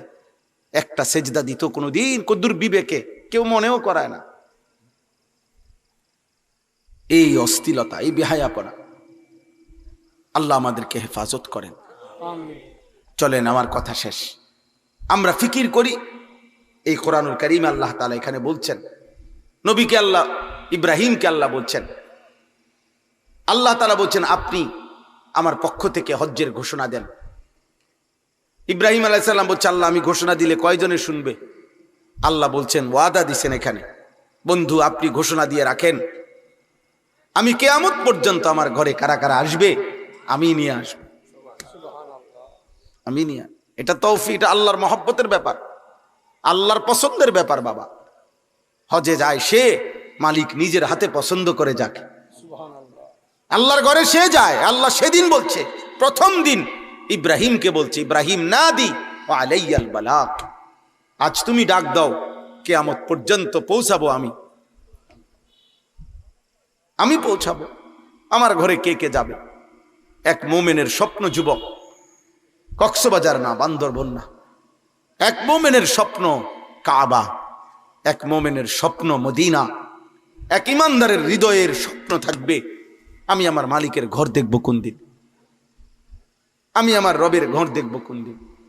এখানে আছে লিয়াশহাদু মানাফিআ লাহুম। আল্লাহ বলছে বন্ধু কেউ যদি বলে হজে আসবো, কেন যাব আল্লাহর ঘরে? আল্লাহ বলেন ওরে বলেন আসতে, ও নিজে আইসা দেখুক, আমি তারে নিজে দেখাবো, আমি আল্লাহ দেখাবো ওকে আমার ঘরে আসলে মজা কেমন, আমার ঘরের চারদিকে ঘুরলে মজা কেমন, আমি দেখাবো ওরে। লিয়াশহাদু মানাফিআ লাহুম, তার কল্যাণ সে আইসা দেখুক, আমি বলবো না, আমি দেখাবো, আমি আল্লাহ নিজে দেখাবো। এজন্য আমরা সব সময় বলি, আমার শায়েখ আল্লামা মুফতি মুশতাকুর নবী সাহেব হুজুর সব সময় বলে যে যদি বলো কাবা দেখতে কেমন, আল্লাহ বলে আইসা দেখো। যদি বলে সাফা মারওয়ায় দৌড়তে কেমন, আল্লাহ বলে আইসা দেখো। যদি বলেন হাজরে আসওয়াদ দেখতে কেমন, আল্লাহ বলে আইসা দেখো। যদি বলে মাকাম ইব্রাহিম কেমন, আল্লাহ বলে বান্দায় আইসা দেখো। সাফা মারওয়া মিনা কেমন, মুজদালিফা কেমন, আরাফা কেমন, হজের এক এক রাত কেমন, এক এক দিন কেমন, আল্লাহর ঘরের এক এক ঘন্টা কেমন, আল্লাহ বলে বান্দা তুমি আসো, আমি তোমারে আসলেই দেখাবো। এই জন্য তোমরা সবাই নিয়ত করে, জোয়ান ভাই তোমরা নিয়ত, 1000 টাকা আলাদা করে নিয়ত করো, আমি আল্লাহর ঘরে যাব, আল্লাহর ঘরে যাব। আমরা হযরত মাওলানা আবু তাহের মিসবাহ সাহেব হযরতের হজ্জে যে বছর গেছে, ওনার কিতাবের মধ্যে আছে বাইতুল্লাহর মুসাফিরে, এক বাচ্চা, ছোট্ট বাচ্চা আল্লাহর ঘরে যাইতেছে, উনি ওনারে 2টা চকলেট হুজুরের হাতে দিয়া বলছে তুমি আল্লাহর ঘরে যাচ্ছ, আমার পক্ষ থেকে আল্লাহকে দিও। এই দুইটা চকলেট বলছে, কয় যে আল্লাহরে দিও, তুমি আল্লাহর কাছে না যাচ্ছ, আল্লাহকে দিও এটা। হযরত মাওলানা আবু তাহের মিসবাহ সাহেব বলেন, আমি এই দুইটা চকলেট নিয়ে গেছিলাম মক্কায় আল্লাহর ঘরের কাছে, আর মনে মনে ভাবতেছিলাম আমার এই বাচ্চার আমানত আল্লাহকে দিতে বলছে, আমি কেমনে দিমু, আমি কি করব এটা। তখন তিনি বলেন, আমার একটা হাদিস মনে পড়ছে, আল্লাহ পাক হাদিসে কুদসিতে বলছে, আমার কোন ক্ষুধার্ত বান্দাকে যদি তুমি খাওয়াইতে, সেটা আমাকেই খাওয়ানো হইতো। কয় তখন আমি সেই দুইটা চকলেট একটা ফকির, একটা অভাবী মানুষ যে হাত পাচ্ছে, তার বাচ্চাটার হাতে তুলে দিছি। আমি বাচ্চার আমানত বুঝাই দিছি। এজন্য আজকে এই রাত গভীরে চলেন নিয়ত করি, আমরা আল্লাহর ঘর দেখব ইনশাআল্লাহ, মদিনার রওজা দেখব। রাসূলুল্লাহ সাল্লাল্লাহু আলাইহি সাল্লামকে কতদিন থেকে আমরা ডাকি, কতবার নবীর নাম নিলাম, তিনি আছেন মদিনায়, ওনার কাছে গিয়ে দেখব না আমরা? এই আকাঙ্ক্ষা যদি হৃদয়ে না থাকে, মোমেন কিসের? মোমেন কিসের? আমার এক পরিচিত মাওলানা, উনি গত বছর উমরার সফরে ওনারে আমি যখন নবীজির রওজার সামনে নিয়ে গেছি, দেখি সে কাঁদতেছে। পরে বাইরে হইয়া কইলাম, কান্দলি কেন? কাঁদতেছিলাম আর ভাবতেছিলাম যে হায়, এতদিন কেন আসলাম না, কেন আসলাম না আপনার কাছে। এই জন্য আমরা প্রত্যেকে ইনশাআল্লাহ আল্লাহর ঘর দেখার নিয়ত করি। বলেন ইনশাআল্লাহ, বলেন ইনশাআল্লাহ। আল্লাহ সবাইকে তৌফিক দান করেন। কিশোর ভাই, যুবক ভাই, নামাজ পড়ো, আব্বার নিজের উপরে দয়া করো, তোমার ভালো তুমি করো। এই পৃথিবীর কেউর সময় নাই তোমার নিয়ে ব্যস্ত হওয়ার। তোমার ভাবনা তুমি ভাবো, এমন সুন্দর জীবন নারী ছবি দেখে নষ্ট করো না। এমন রাত, এমন হায়াত আর ফিরবে না, নিজেরে বরবাদ করে দিও না। আল্লাহ আমাদের সবাইকে তৌফিক দান করে। এই মাদ্রাসাটা আল্লাহ তাআলা কবুল করে নেন। মাওলানা সাহেব বললেন, ওনার আব্বারে দেখাইলেন, অনেক কষ্ট, অনেক ভালোবাসা নিয়ে নতুন মাদ্রাসাটা শুরু করেছে। মুসলমানের মেয়েদেরকে দিন শেখাবে। আল্লাহ তাআলা যেন শতভাগ পর্দা পুশিদার সাথে, তাকওয়ার সাথে, গুনাহমুক্ত পরিবেশে মাদ্রাসাটা আল্লাহ যেন কবুল করে নেয়। তুমি যদি নষ্ট হয়ে যাও, এই সমাজ, এই পৃথিবী কেউ তোমারে কাছে নিবে না, ফেলে দিবে, ছুঁড়ে মারবে, ছুঁড়ে। একদিন আপন বাবা মা, আমি তো প্রায় বলি, একদিন আপন মা বাপ পর্যন্ত তোমারে ফেলে দিবে। একদিন বাবা বলে ফেলবে, বাপ পর্যন্ত বলে ফেলবে তার মার কাছে, মানে নিজের বিবির কাছে, বাদ দাও, নিজের ফুত, অথচ বল বাদ দাও, এই অজাতে আর মানুষ হইতো না, বাদ দাও, তারে তার পথে ছেড়ে দাও। জিগাও তারে বিদেশ যাইব নি, জিগাও, নইলে ফাটাই দাও বিদেশ, আর নইলে বাড়ি ছাড়া করো, কোনানে যাইব কো, কাম করবো না, স্যার কি করবো না, কিতা দোয়ানদারি করবো, হেতের মতো আমি আর পারতেছি না। আহ হায় নাফরমান, তোর বাপ যদি তোর এই ব্যাপারে বলে ফেলে, এবার তোর জন্য ভাববে কে? তোর মা যদি তোর ব্যাপারে বলে ফেলে, আফু তুই বুঝি মানুষ হলি না, এবার তোমাকে নিয়ে ভাববে কে? কে কাঁদবে তোমার জন্য? এক ফোঁটা চোখের পানি ফেলবে কে? মসজিদের পাশ দিয়া চলে গেলা, কি কারণ হইতে পারে? 5 ওয়াক্ত নামাজের আজান এভাবে প্রত্যাখ্যান করল, কি কারণ হইতে পারে? 365 দিনে, এক বছরে একদিনও ফজরের নামাজের জন্য কোনোদিন উঠতে পারলা না। এমন জানোয়ার কেমনে হইলা? এমন জানোয়ার হইলা কেন? মানুষের ঘরে এমন জানোয়ার হইলা কেমনে? মুসলমানের ঘরে এত বড় জানোয়ার কেমনে হইলা? এমন নিকৃষ্ট হাইওয়ান কেমনে হইলা? এমন বদনসিব কেমনে হইলা? 365 দিনে, এক বছরে কেউ তোমারে একদিনও ফজরের নামাজে দেখলো না মসজিদে। তুমি মুসলমান? তুমি মুসলমান না ফরমান? তুমি মুনাফিক না তো মুনাফিক কে? তুমি জানোয়ার না তো জানোয়ার কে বেটা? হাইওয়ান কে বেটা? মানুষরূপী জানোয়ার তাইলে কে? আল্লাহ কোরআনে তো বলছে মানুষরূপী কি হয়? জানোয়ার হয়। সে কে তাইলে? মানুষরূপী পশু কে তাইলে? আল্লাহ যার মনে নাই সে মানুষরূপী জানোয়ার। যার কপালে সেজদা নাই সে মানুষ রূপী জানোয়ার।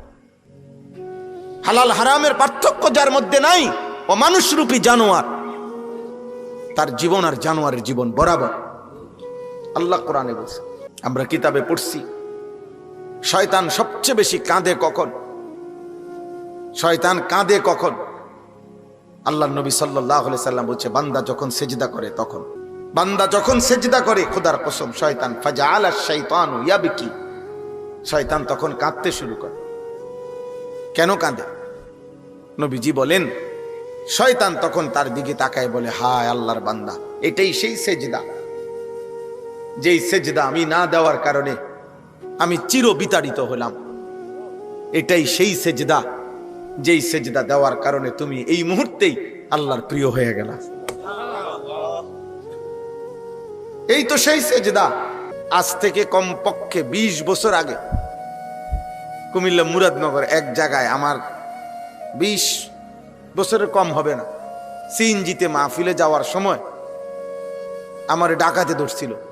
কমপক্ষে 20 বছর আগে হবে, কিন্তু আমি আজও এই 20 বছর পরেও ওই রাস্তা দিয়ে গেলেই আমার গাড়ি যেই থাকে তার আমি একবার হলেও দেখাই, এই জায়গাটা আমার আজও মনে পড়ে।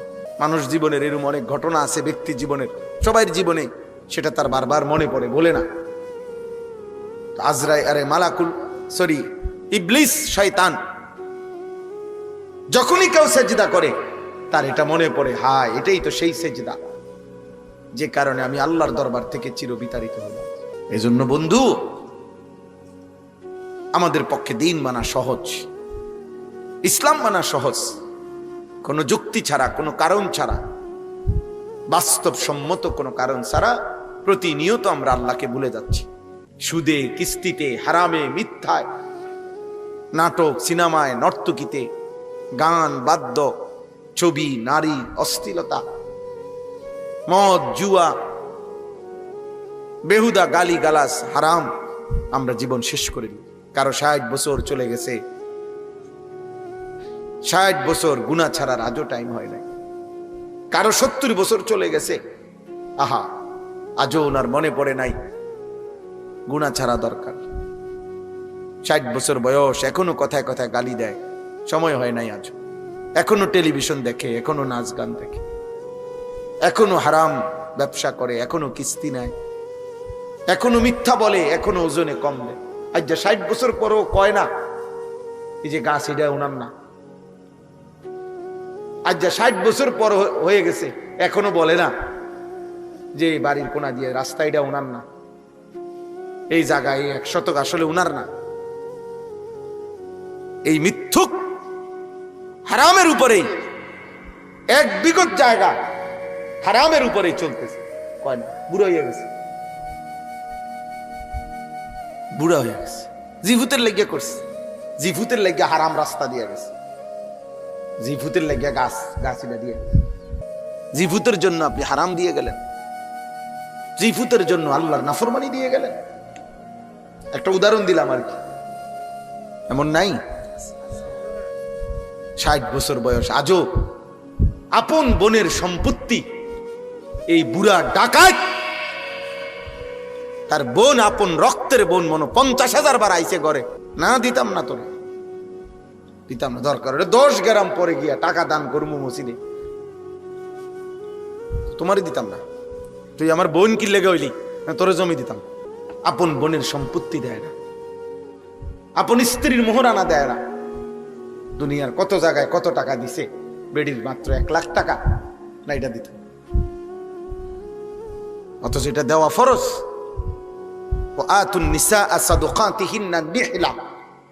আল্লাহ বলছে তোমরা তোমাদের স্ত্রীদেরকে স্বাচ্ছন্দ্যে খুশি খুশি দিলে তাদের মোহর দিয়ে দাও, তাদের মোহরানার টাকা দিয়ে দাও।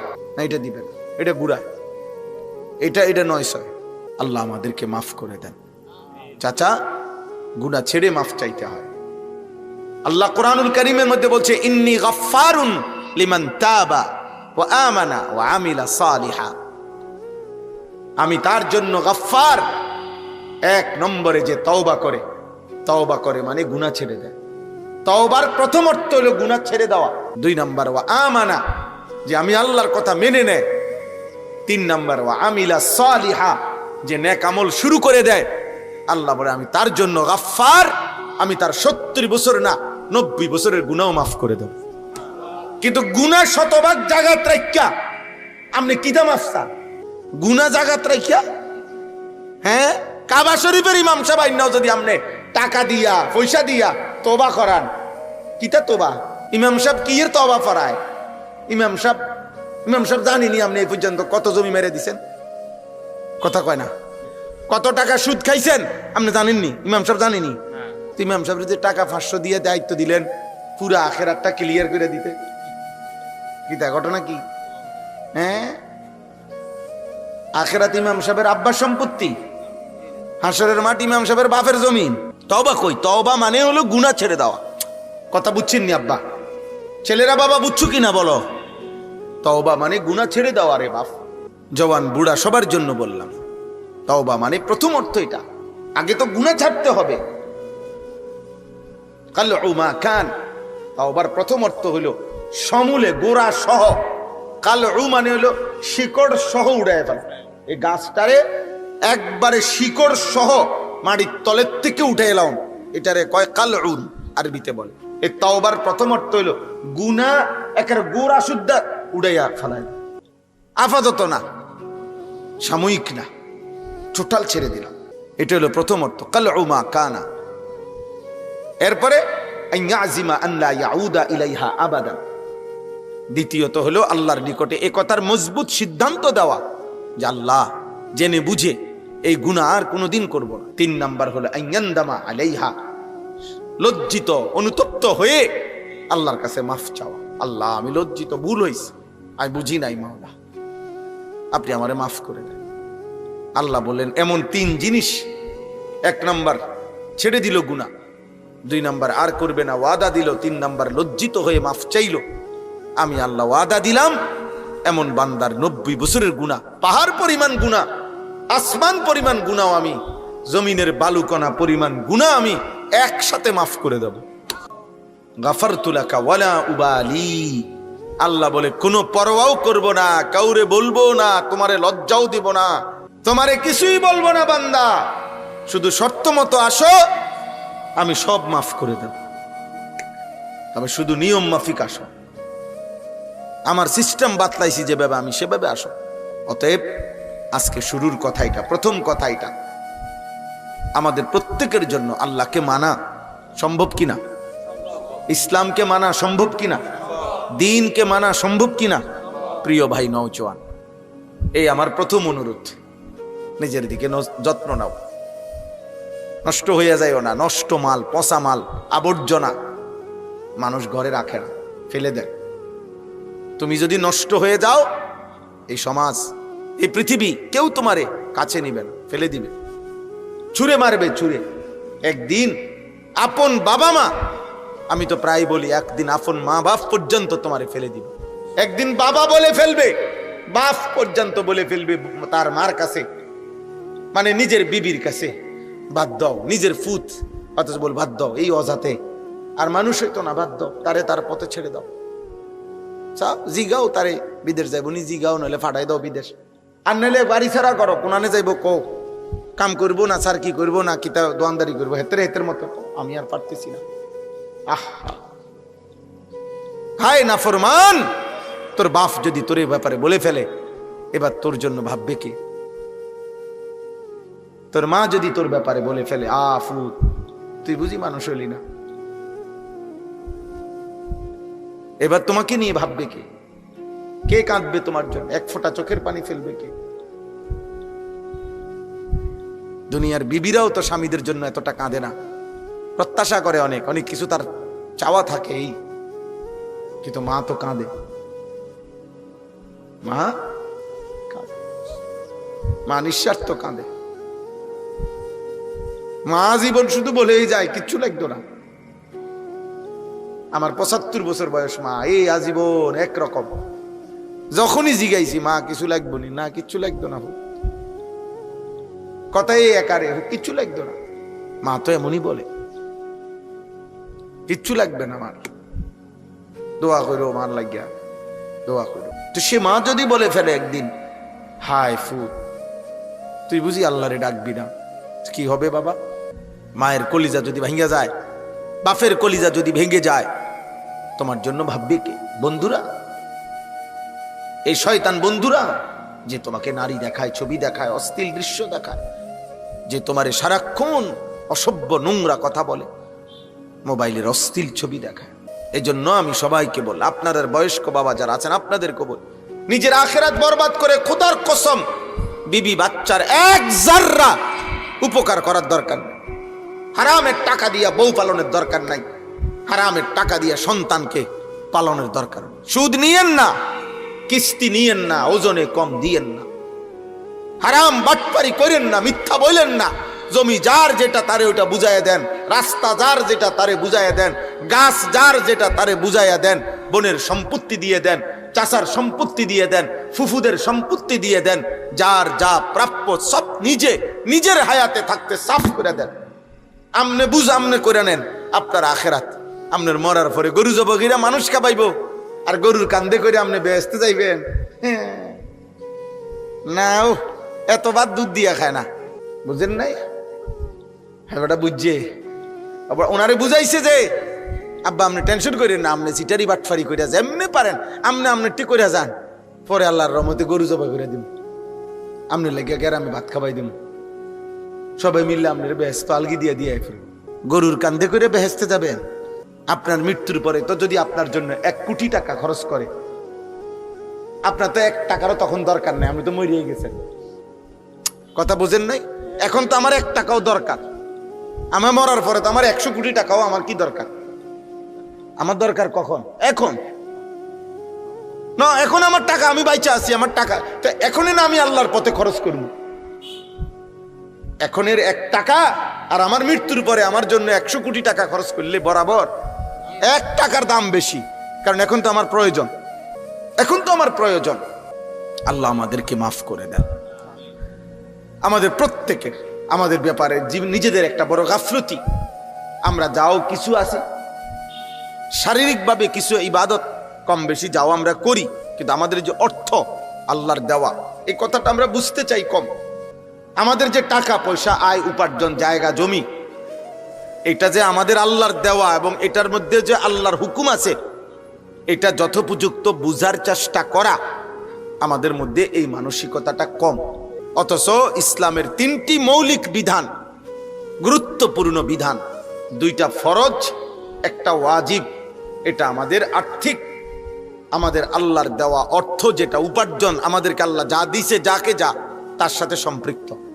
একটা হলো যাকাত, একটা হলো হজ, একটা হলো কুরবানি। এই 3টি আমল স্বাভাবিক দান সৎকার সাথে সম্পৃক্ত না। দান সৎকা তো ইচ্ছা মাফিক। আমি বলছি মাদ্রাসার জন্য কিছু দেন, আমি বলছি মসজিদের জন্য কিছু দেন, আপনি দিলেন 10 টাকা, উনি দিল 100 টাকা, আরেকজনে দিল 1000 টাকা, ঠিক আছে, এটা তো নফল। কিন্তু যাকাত তো এমন না যে আপনারা প্রত্যেকেই যাকাত দেন যার যার মতো করে, না না, যাকাত এমন না। যাকাত ইসলামী শরীয়তের একটি ফরজ বিধান, এবং এই ফরজটি আপনার সম্পত্তির উপরে বছরে একবার নির্দিষ্ট সময় আপনি বছর ঠিক করবেন। প্রতি বছর আপনি একটা টাইম ঠিক করবেন যে আমি বছরে এই 1 দিন, এই 2 দিন হিসাব করমু আমার সম্পত্তি আছে কি কি। আমি একজন আলেম থেকে এই 3 দিনে, এই 4 দিনে বুঝে নেব, সেটা রমজান হোক, রমজানের আগে হোক, রমজানের পরে হোক। আপনার এটা দায়িত্ব যে হুজুর আমার মোট জমিয়ের দূর, আমার ব্যাংকে টাকা আছে কয় টাকা, আমার কাছে জমা আছে এত, অথবা আমার বিবির হিসাব, আমার স্ত্রীর গহনা আছে এত বড়ি, আমার স্ত্রীর কাছে জমা টাকা আছে এত, এটা হিসাব করে আপনি বলে দেন আমার উপরে যাকাত আসবে কিনা, আসলে কত টাকা। সোজা মাসালা, সহজ কাজ। আমাদের প্রত্যেকের উপরে এটা ফরজ, কিন্তু ইচ্ছা করে আমাদের কোটি কোটি মুসলমান এটা বুঝতে চায় না, জিজ্ঞাসাও করে না। শুধু তাবিজ আছে নি হুজুর, দোয়ানে ঝুলাইয়া রাখতাম, লাল কালি দিয়া লিখে দিবেন এমন কোন তাবিজ, 110 টাকার কোন তাবিজ যেটা দোকানে ঝুলাইয়া দিলে কাস্টমারের যেন একটা সাফাসাফি লাগে, বেচা কিনা যাতে ভালো হয়, এরকম তাবিজ লাগলে আরো দেখ। অনেক দোকানে গেলে দেখি চারিদিক দিয়ে লাল লাল এরকম কি ঝুলানো তাবিজ, ব্যবসা বরকতের তাবিজ। হ্যাঁ বরকত, উনি কিস্তি লয়, আর আমার দায়িত্ব হইলো দোয়া করে দিতাম যাতে ব্যবসা বরকত হয়। হারাম খোর তোর জন্য কি দোয়া করতো? এই বেটা কিস্তি করতো হারাম খোর বেটা, সুদ করতো হারাম খোর বেটা, হারাম খোরের জন্য আবার দোয়া কিসের? অবৈধ উপার্জনকারীর জন্য আবার কিসের দোয়া বেটা? দোয়া যদি করতে হয় তাহলে দোয়া তো হবে এটাই যে আল্লাহ আপনি তার হারামের মধ্যে এক পয়সার বরকত দিয়েন না, আপনি তারে হারাম থেকে বাঁচার তৌফিক দেন, আরে তারা আল্লাহ ফিরিয়ে দেন, এটা না তার জন্য দোয়া। আল্লাহ নবী সাল্লাল্লাহু আলাইহি ওয়াসাল্লাম বলেন, যে ব্যক্তির উপরে যাকাত ফরজ হলো অথচ সে যাকাত দিল না, আল্লাহর কসম নবীজি বলছেন কিয়ামতের দিন তার সম্পত্তি অত্যন্ত বিষধর সাপ আল্লাহ আকৃতি দিবেন, যেই সাপের দুইটা মুখ, যেই সাপের মাথার মুখ উপরে চুল নাই, টাক, অর্থাৎ এত বিষধর, বিষের কারণে মাথার টাক বরাবর চুল নাই, এরকম দুই মুখ আল্লাহ তার নবী সাল্লাল্লাহু আলাইহি সাল্লাম বলে তার সম্পত্তিটাকে দুই মুখ বিষধর সাপের আকৃতি দিয়ে খোদার কসম তার সারা দেহের মধ্যে পেঁচানো হবে, অতঃপর তার দুই গালে, আল্লাহ নবী বলেছেন, বুখারীর হাদিস, বুখারীর হাদিস, মুসলিম শরীফের হাদিস, বিশুদ্ধ হাদিসের কিতাবের হাদিস, নবীজি বলেন মুসতিলা মালুহু ইয়াউমাল কিয়ামাতে শুজাআন আকরা লাহু যাবিবাতান, এরকম বিষধর সাপের আকৃতি দিয়ে তার দুই গালের মধ্যে দুই মুখ ওই সাপ কামড়াইতে থাকবে, আর একটা একটা কামড় দিবে আর বলবে আনা মালুকা আনা কানজুকা, হে নাফরমান আমি তোর জমানো মাল, আমি তোর জমানো সম্পদ, যার থেকে তুমি আল্লাহর রাস্তায় যাকাত দাও নাই। হ্যাঁ এটা বুখারীর হাদিস, বিশুদ্ধ হাদিস। এবার কোরআন কি বলছে? কোরআনুল কারীম আল্লাহ তাআলা বলছে, আমার দেওয়া সম্পত্তি থেকে যে যাকাত দিল না, কিয়ামতের দিন তার সেই সম্পত্তি জমা করে একসাথ করে ফুটবলের মতো গোল বানাইয়া জাহান্নামের আগুনের মধ্যে পোড়ানো হবে, অতঃপর পোড়াইয়া এই গোলাকার ফুটবলের মতো তার সম্পত্তিটাকে আগুনে পোড়াইয়া, খোদার কসম আল্লাহ বলছে, তার কপাল, কোমর এবং পিঠ, এই তিন জায়গায় হাসরের মাঠ যতক্ষণ চলবে অতক্ষণ দাগ দেওয়া হবে একটার পরে। ইয়াউমা ইউহমা আলাইহা ফি নারি জাহান্নাম ফাতুকওয়া বিহা জিবাহুহুম ওয়া জুনুবুহুম ওয়া যুহুরুহুম হাদা মা কানাসতুম লিআনফুসিকুম। আল্লাহ বলেন, ফেরেশতা তখন বলবে, হে নাফরমান, যা দিয়ে তোমাকে দাগ দেওয়া হচ্ছে আগুনের দাগ, এটা তোমার জমানো সম্পদ, যা যাকাত দাও নাই। ফাযুকু মা কুনতুম তাকনিজুন, আল্লাহর পথে যাকাত না দিয়ে যে সম্পদ জমা করেছিলে নাফরমান, আজ হাসরের ময়দানে তুমি সেই সম্পদের মজা এবং স্বাদ ভোগ করতে থাকো। নাউযুবিল্লাহ, নাউযুবিল্লাহ। এই জন্য আব্বা এই এক নাম্বার বললাম যাকাত, দুই নাম্বার হলো হজ। দুই নাম্বার কি? হজ। একটি ফরজ ইবাদত, ইসলামের মৌলিক যে পাঁচটি ভিত্তি তার মধ্যে একটি হজ।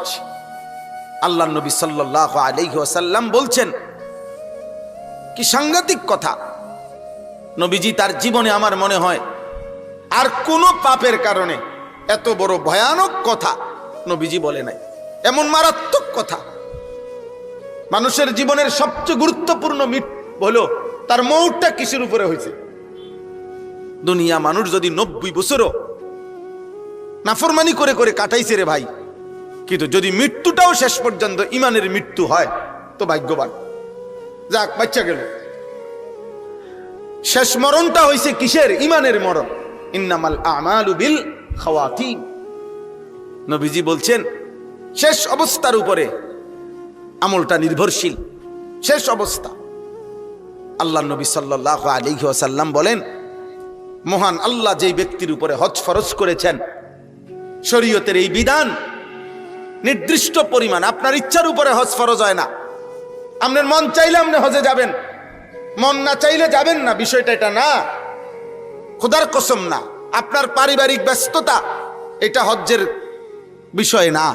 শরীয়ত একটি নির্দিষ্ট পরিমাণ বলেছে, এই পরিমাণ সম্পত্তি যার কাছে আছে ওই ব্যক্তির উপরেই হজ ফরজ। আপনার মন চাইলেও ফরজ, আপনার মনে না চাইলেও ফরজ। আপনার ফোলা বিয়া দন বাকি থাকলেও ফরজ, আপনি ফোলা বিয়া দিয়া সারলেও ফরজ। আপনার মেয়ে বিয়ে দেওয়া বাকি থাকলেও ফরজ, আপনার মেয়ে বিয়ে দেওয়া বাকি না থাকলেও ফরজ। আপনার সন্তান বিদেশ পাঠানো বাকি থাকলেও ফরজ, পাঠাইয়া সারলেও ফরজ। যদি শরীয়তের ওই পরিমাণ, শরীয়ত যে পরিমাণ নির্ধারণ করেছে সেটা যদি পূর্ণ হয়, ওই পরিমাণ সম্পত্তি থাকে, অথচ হজ করে নাই, আল্লাহর কসম নবী বলেন যদি এই অবস্থায় এই নাফরমানের মৃত্যু হয়, আল্লাহর নবী বলেছেন, আমি বলে দিলাম উম্মত, নবীজি বলছেন উম্মত, তাহলে এই নাফরমানের মৃত্যু হয় ইহুদির মৃত্যু হলো, নয়তো খ্রিস্টানের মৃত্যু হলো, বাকি এটা নিশ্চিত মুসলমানের মৃত্যু হলো না। তার মরণ হইছে বেঈমানের মরণ। এটা যদি নবীজি বলে ফেলে, এরপরে কি কথা থাকে? ফালিয়ামুত ইনশা ইয়াহুদিয়ান ওয়া ইনশা নাসরানিয়ান ফালা আলাইহি আন ইয়ামুতা ইয়াহুদিয়ান ওয়ালা নাসরানিয়ান। এখন হজ্জের মাস, এই জন্যই কথাগুলো আমি আর অল্প একটু আপনাদেরকে এরপরে একসাথে আয়াতের তর্জমা শোনাবো অল্প সময়ে। এই প্রথম কথা আপনারা এটা বোঝেন, কোরআনুল কারীম আল্লাহ বলছে ওয়ালিল্লাহি আলান নাসি হিজ্জুল বাইতি মান ইসতাতা ইলাইহি সাবিলা। আমি আল্লাহ আমার সন্তুষ্টির জন্য আমার সামর্থ্যবান বান্দার উপরে আমার ঘরের হজ ফরজ করে দিলাম। আলা অর্থ ফরজ, ওয়ালিল্লাহি আলান নাস ওমান কাফারা ফা ইন্নাল্লাহা গানিয়্যুন আনিল আলামিন। গোটা পৃথিবীর সমস্ত ঈমানদার যাদের উপরে হজ ফরজ হলো, কিন্তু যদি সে হজকে অস্বীকার করে, আল্লাহ বলে গোটা পৃথিবীর কারো মুখাপেক্ষী আমি না, আমার কোনো অসুবিধা নাই, কিন্তু আমি আল্লাহর শাস্তি কিন্তু আমি রেডি রাখছি। তুমি আইসো কবরে, তোমার আমি বুঝাই দেব। কোরআনুল কারীমে একটা আশ্চর্য আয়াত আছে, আম আবরামু আমরান ফা ইন্না মুবরিমুন। যুবক তোমাদেরকে বলি আব্বা, এই আয়াত আমার খুব ভয় লাগে। আল্লাহ কোরআন স্পষ্ট বলেছে, হে আমার নাফরমান বান্দা, তোকে আমি কি শাস্তি দেব জাহান্নামে, আমি তা নিজে রেডি করে রাখছি। তুই আমার শাস্তি থেকে কেমনে বাঁচবি, তোর হিম্মত থাকলে তুই রেডি কর। এই আয়াতের অর্থ কি? আম আবরামু আমরান ফা ইন্না মুবরিমুন। তোমার কাছে কোনো ব্যবস্থা থাকলে তুমি রেডি করো, আমারটা আমি রেডি রাখছি।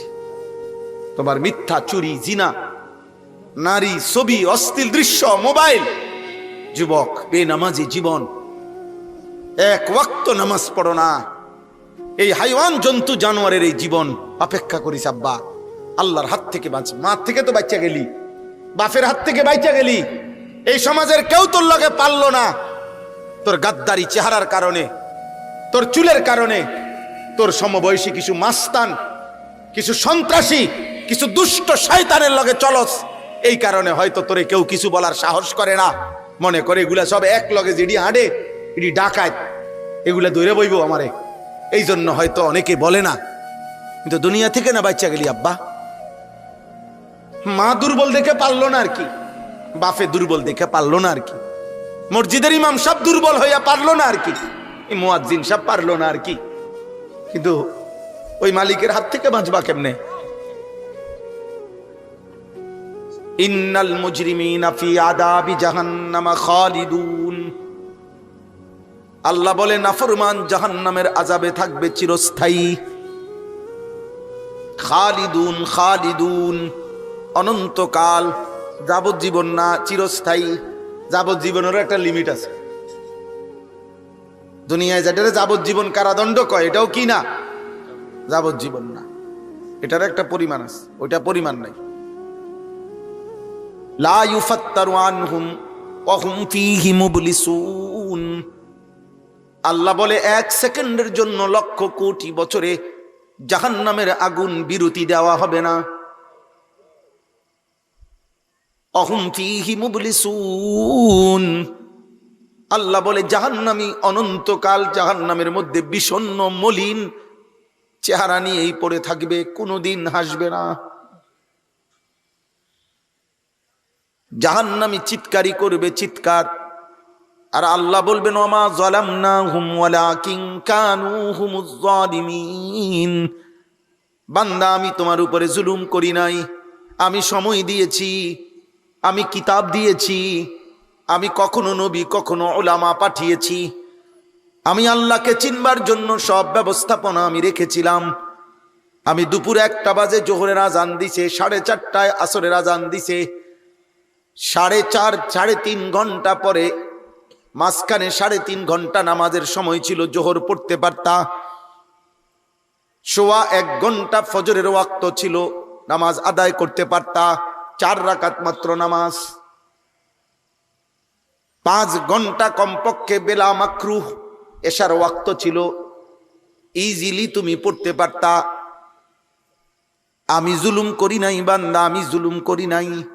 সময়ও দিয়েছি, হায়াতও দিয়েছি, কিতাবও দিয়েছি, বুঝাইয়া বলার জন্য উলামা, আউলিয়া, ইমাম, খতিব, ওয়াইজ, বক্তা, পীর, বুজুর্গ সব পাঠাইছি। আমি কি করলাম বান্দা? আমি তো সব ইন্তজাম করেছি। আমি তো মসজিদের মাইক দিয়া 5 ওয়াক্ত নামাজ মুয়াজ্জিনকে দিয়া শুনাইছি। আমি কতবার ডেকেছি হাইয়া আলাস সালাহ, তুমি নাফরমান, একবারও সাড়া দিলা না। তুমি আমার কথায় পাত্তাও দিলা না। তুমি তো জুলুম করেছো নিজের উপরে। ওয়ানাদাউ ইয়া মালিকু লিয়াকদি আলাইনা রাব্বুক। আল্লাহ বলে জাহান্নামী জাহান্নামের আগুনে অস্থির হয়ে সর্বশেষ ফেরেশতা মালিক, জাহান্নামের ফেরেশতাদের সর্দার যিনি, ওই ফেরেশতাকে ডেকে বলবে, হে মালিক ফেরেশতা, আল্লাহকে তুমি একটু বলো না আমারে মৃত্যু দিয়ে দিতে। এই আগুন আমি আর সইতে পারি না, আমারে চিরতরে মৃত্যু দিয়ে দিতে বলো, আমি একদম মরে যাই। ক্বালা ইন্নাকুম মাকিসুন। আল্লাহ বলে, ফেরেশতা বলবে, না নাফরমান, অনন্তকাল জীবিত থেকেই এই আগুনে পড়ে থাকতে হবে, কোনদিন মৃত্যু হবে না। এর পরের আয়াত হইল আম আবরামু আমরান ফাইন্না মুবরিমুন।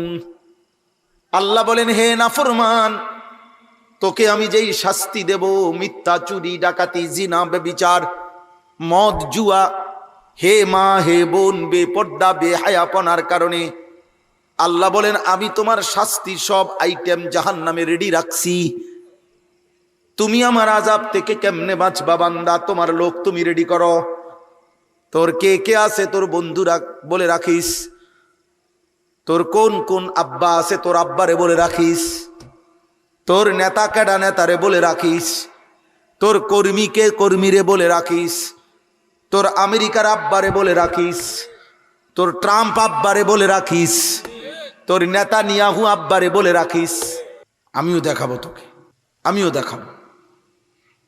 ফিরে আসো ভাই, আল্লাহকে সেজদা দাও, আল্লাহকে সেজদা দাও।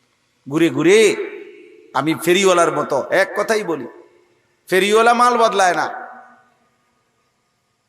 ফেরিওয়ালা ফেরি করে, একই পণ্য প্রতিদিন বিক্রি করে। আমরাও প্রতিদিন আখেরাত কথা বলি, আখেরাতের ফিকির করি, আখেরাতের ফেরি করি। কতজন কত বিদ্রুপ করে, ঠাট্টা করে, যে যাই করুক, কত ষড়যন্ত্র হুজুরারি নিয়া, মাদ্রাসা নিয়া, মাদ্রাসা নিয়া, মাদ্রাসা নিয়া ষড়যন্ত্র, শুধু মাদ্রাসা নিয়া অভিযোগের শেষ নাই। মাদ্রাসা অথচ এই পৃথিবীর হাজারো শিক্ষা প্রতিষ্ঠানের মধ্যে কত অন্যায়, কত অশ্লীলতা, কত গান বাদ্য, কত বেহায়াপনা, কত ধর্ষণ, কত নির্যাতন হইতেছে। আহা, আমরা কোনো পাপকেই সমর্থন করি না। পাপী আমিও অপরাধী, পাপী আপনিও অপরাধী। আল্লাহ আমাদের সবাইকে মাফ করেন। এজন্য আমাদের এই দ্বিতীয় কথা হলো হজ। আল্লাহ তাআলা হজ ফরজ করছেন একজন মুমিনের, ইমানদারের উপরে নির্দিষ্ট পরিমাণ, সহজ, একদম অল্প। আল্লাহর ঘরে হজে যাওয়া আসা এবং ফ্যামিলির ওই কয়দিনের খরচ, এই টাকাটা প্রয়োজনের অতিরিক্ত যার কাছে আছে তার উপরেই হজ ফরজ। খুব আহামরি কিছু না, বিশাল কিছু না। 60 বছরে একবার হজ ফরজ, 70 বছরের হায়াতে একবার হজ ফরজ। হাই মুসলমান, 60 বছরে একবার মালিকের ঘর দেখবার জন্য তোমার কয়টা টাকা মিলাইতে পারলা না? এই পর্যন্ত 4 ফুট বিদেশ পাঠাই লাইলা, 3টা মেয়ে বিয়ে দিতে পারলা, বাড়িতে বিল্ডিং করতে পারলা। হাই মুসলমান, এ পর্যন্ত 30 শতক জমি কিনা লাইলা, কিন্তু কোনোদিন মনে পড়ে নাই মালিকের ঘর দেখবে, মালিকের ঘর দেখবে, আল্লাহর ঘর দেখার কথা মনে পড়ে। আমি একটা উদাহরণ বলি, একটা উদাহরণ আপনারা বোঝেন। একটা উদাহরণ শুধু বলি। মনে করেন কোনো ব্যক্তির তার যে বসত ভিটা, যেখানে সে থাকে বসত, এই বসত ভিটার অতিরিক্ত খেতে বাইরে তার মনে করেন 10 শতক জায়গা আছে, ধরে নেন আলগা জমি আছে কদ্দুর 10 শতক সম্পদ। এখন এই 10 শতক জায়গা এর কিছু অংশ যদি বিক্রি করে, তাহলে হজের যাওয়া আসার যে টাকাটা এবং ওই কয়দিন ওনার যে ফ্যামিলি আছে, এই ফ্যামিলির যে স্বাভাবিক খরচ এটা হবে, এবং বাকি যেটুক সম্পত্তি আছে এটুকু দিয়েও উনি হজের থেকে ফিরে আসলে ওনার ফ্যামিলি উনি চালাইতে পারবে। এই বাকি জমিটুকু দিয়া, ওইটার উপার্জন দিয়েই। আচ্ছা, আরো বাঙ্গা বলি। মনে করেন 10 শতক জায়গা, তো 10 শতক জায়গার মধ্যে 3 শতক জায়গা এখন সর্বনিম্ন মানে স্বাভাবিকভাবে এখন বর্তমানে সর্বোচ্চ যদি 6 লাখ টাকা হয়, স্বাভাবিক মধ্যম মানের যে কোনো কারো পক্ষে হজে যাওয়া সম্ভব। তাহলে কত? 6 লাখ। আমি ধরলাম 6.5 লাখ, তো 6.5 লক্ষ টাকা ধরেন। আর ফ্যামিলি 1.5 মাস, সর্বোচ্চ 45 দিন থাকে ওইখানে, আসা যাওয়া সহ মক্কা মদিনা মিলাইয়া প্যাকেজেই 45 দিন 43 দিনের, তো 45 1.5 মাস। তো 1.5 মাসে আপনার ফ্যামিলির বাজার খরচ, ওষুধপত্র, নিত্য প্রয়োজনীয় জিনিসের খরচ ধরেন আরো 1.5 লাখ ধরে নিলাম, 1.5 লক্ষ টাকা লাগবে মনে করেন। তো কত হইল? 6.5 আর 1.5 লাখে কত? 8 লাখ। বুঝছেন না আমার হিসাবটা? এবার ওই 10 শতক জমির মধ্যে 3 শতক জমি বিক্রি করিলে মনে করেন 3 3 9 লাখ। 4 শতক বিক্রি করিলে 4 দুগুণে 8 লাখ, এরকম ধরে নেন। হয় 2 লাখ টাকা শতক, 3 লাখ টাকা শতক, আমি ধরলাম আর কি একটা হিসাব। তাহলে এই লোকটি যদি 3 শতক জায়গা বিক্রি করে, 4 শতক জায়গা বিক্রি করে, তাহলে ওনার হজে যাওয়া আসা এবং ফ্যামিলির এই 1.5 মাসের খরচ হবে কিনা? ওই এই দামে ধরলাম আমি। আচ্ছা, এরপরে আরো রয়েছে 6 শতক জায়গা, 7 শতক জায়গা।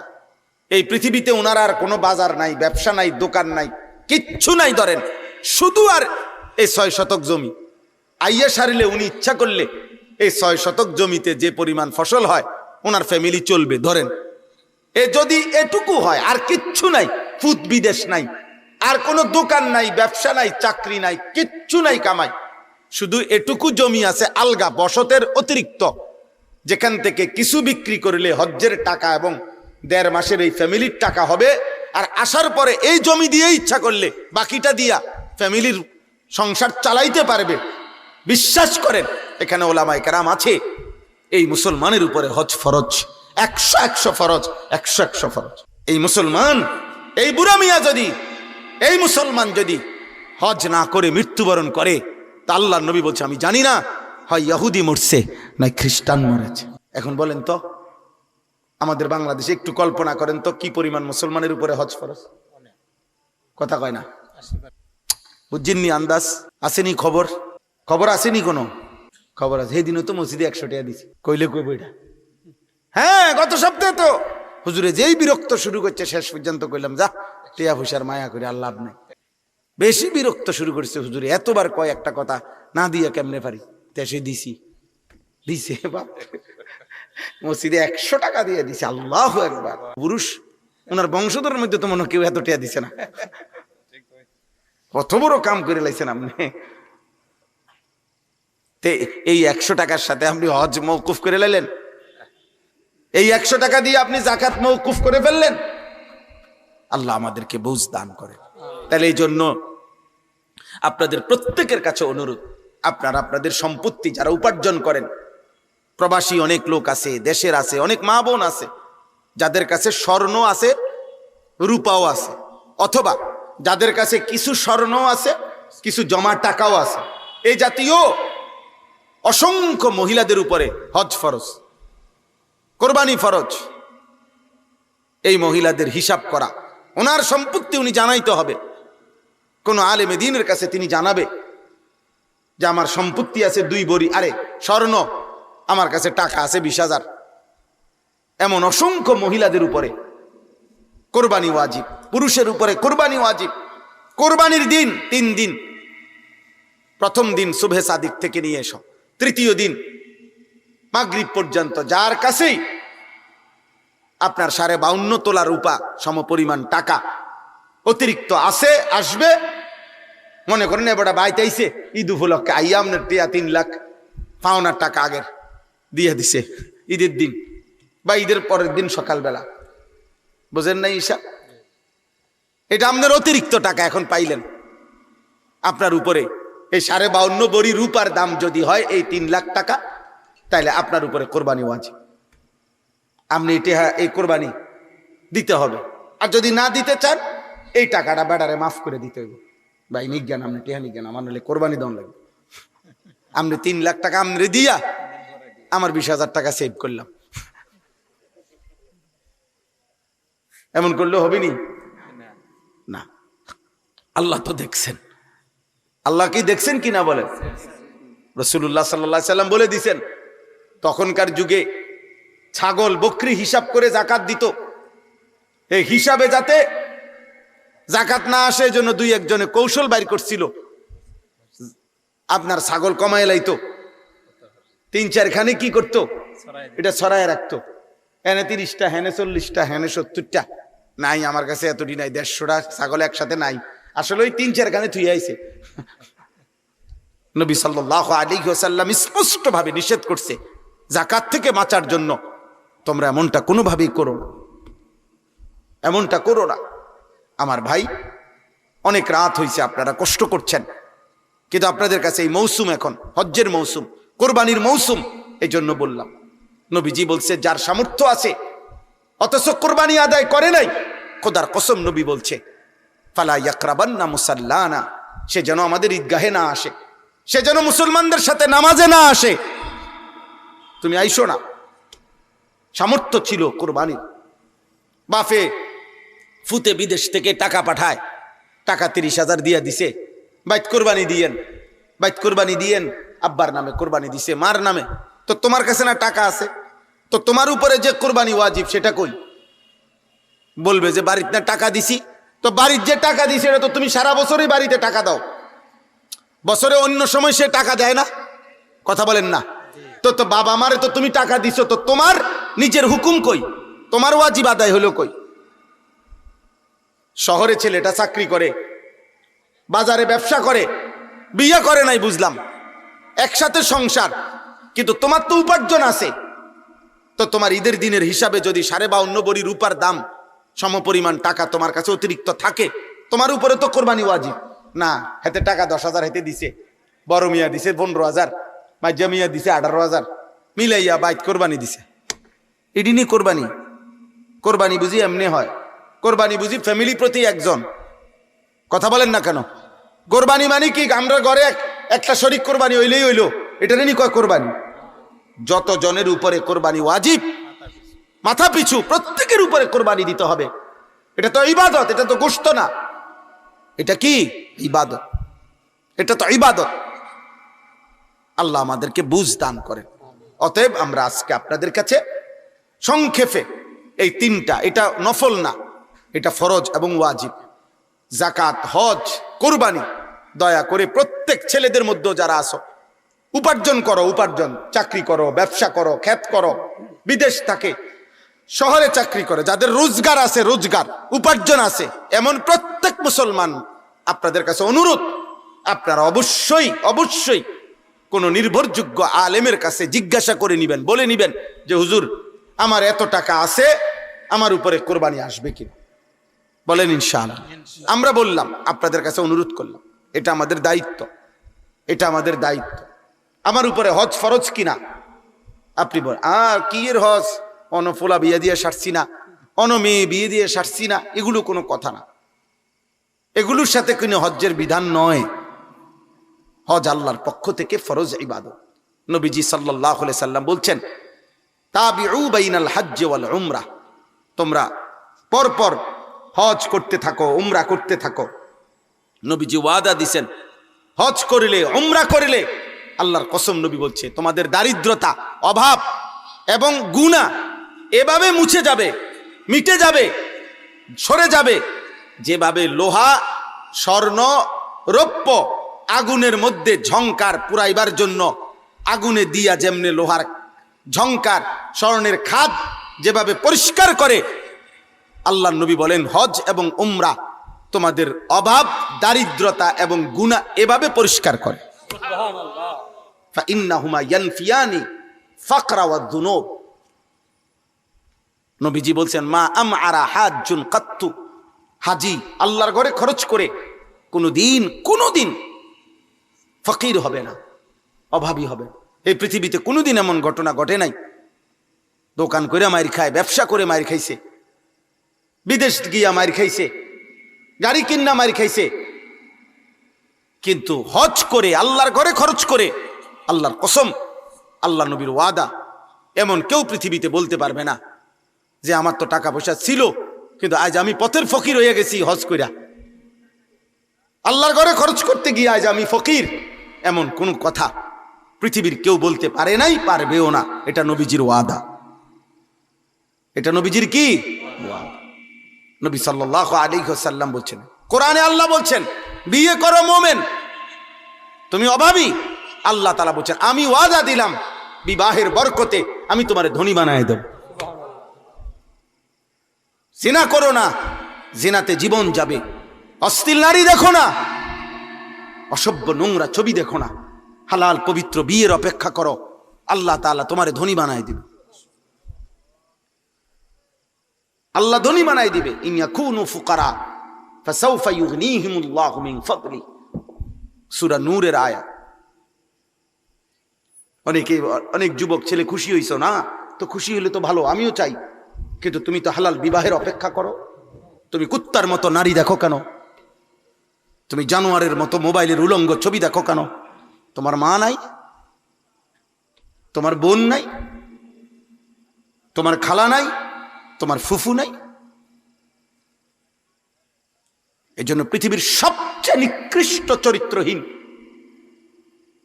সবচেয়ে বেশি দুশ্চরিত্র, একেবারে সর্বনিকৃষ্ট হাইওয়ান, জন্তু, জানোয়ার ওই মানুষ যে মানুষ নারীর অস্থির ছবি দেখে, নারীর সাথে হারাম সম্পর্ক করে, ও বেশি খারাপ। ওইটা একেবারে পচা, এটা একেবারে নিকৃষ্ট, এটা একেবারে নিকৃষ্ট। এটা কোনোভাবেই এটা কোনো মানুষের জাতে না, কোনোভাবেই না। তুমি ফিরো আব্বা, এই চেহারা তোমাদের অনেক ছেলের চেহারা বোঝা যায় আব্বা, আমার যদি বলো আমি বলতে পারবো। মোবাইল তোমাদের নষ্ট করে দিছে, নারীর ছবি তোমাদেরকে নষ্ট করে দিছে, আল্লাহ বুলাই দিছে। একটা সেজদা দিত কোনোদিন কদ্দুর বিবেকে কেউ মনেও করায় না। এই অস্থিলতা, এই বেহায়াপনা, আল্লাহ আমাদেরকে হেফাজত করেন। চলেন, আমার কথা শেষ। আমরা ফিকির করি, এই কোরআনুল কারীম আল্লাহ তাআলা এখানে বলছেন, নবীকে আল্লাহ, ইব্রাহিমকে আল্লাহ বলছেন, আল্লাহ তাআলা বলছেন আপনি আমার পক্ষ থেকে হজ্জের ঘোষণা দেন। ইব্রাহিম আলাইহিস সালাম বলছে, আল্লাহ আমি ঘোষণা দিলে কয়জনে শুনবে? আল্লাহ বলছেন, ওয়াদা দিছেন এখানে, বন্ধু আপনি ঘোষণা দিয়ে রাখেন, আমি কিয়ামত পর্যন্ত আমার ঘরে কারা কারা আসবে আমি নিয়ে আসবো, আমি নিয়ে। এটা তৌফিক, এটা আল্লাহর মহব্বতের ব্যাপার, আল্লাহর পছন্দের ব্যাপার। বাবা হজে যায় সে, মালিক নিজের হাতে পছন্দ করে যাকে আল্লাহর ঘরে সে যায়। আল্লাহ সেদিন বলছে, প্রথম দিন ইব্রাহিমকে বলছে, ইব্রাহিম নাদি ওয়া আলাইয়াল বালাগ, আজ তুমি ডাক দাও, কিয়ামত পর্যন্ত পৌঁছাবো আমি পৌঁছাবো। আমার ঘরে কে কে যাবে? এক মোমেনের স্বপ্ন যুবক, কক্সবাজার না, বান্দরবন না, এক মোমেনের স্বপ্ন কাবা, এক মোমেনের স্বপ্ন মদিনা, এক ইমানদারের হৃদয়ের স্বপ্ন থাকবে, আমি আমার মালিকের ঘর দেখব কোন দিন, আমি আমার রবের ঘর দেখব কোন দিন। এখানে আছে লিয়াশহাদু মানাফিআ লাহুম। আল্লাহ বলছে, বন্ধু কেউ যদি বলে হজে আসবো, কেন যাব আল্লাহর ঘরে, আল্লাহ বলেন, ওরে বলেন আসতে, ও নিজে আইসা দেখুক, আমি তারে নিজে দেখাবো, আমি আল্লাহ দেখাবো ওকে আমার ঘরে আসলে মজা কেমন, আমার ঘরের চারদিকে ঘুরলে মজা কেমন, আমি দেখাবো ওরে। লিয়াশহাদু মানাফিআ লাহুম, তার কল্যাণ সে আইসা দেখুক, আমি বলবো না, আমি দেখাবো, আমি আল্লাহ নিজে দেখাবো। এজন্য আমরা সব সময় বলি, আমার শায়েখ আল্লামা মুফতি মুশতাকুর নবী সাহেব হুজুর সব সময় বলে যে যদি বলো কাবা দেখতে কেমন, আল্লাহ বলে আইসা দেখো। যদি বলে সাফা মারওয়ায় দৌড়তে কেমন, আল্লাহ বলে আইসা দেখো। যদি বলেন হাজরে আসওয়াদ দেখতে কেমন, আল্লাহ বলে আইসা দেখো। যদি বলে মাকাম ইব্রাহিম কেমন, আল্লাহ বলে বান্দায় আইসা দেখো।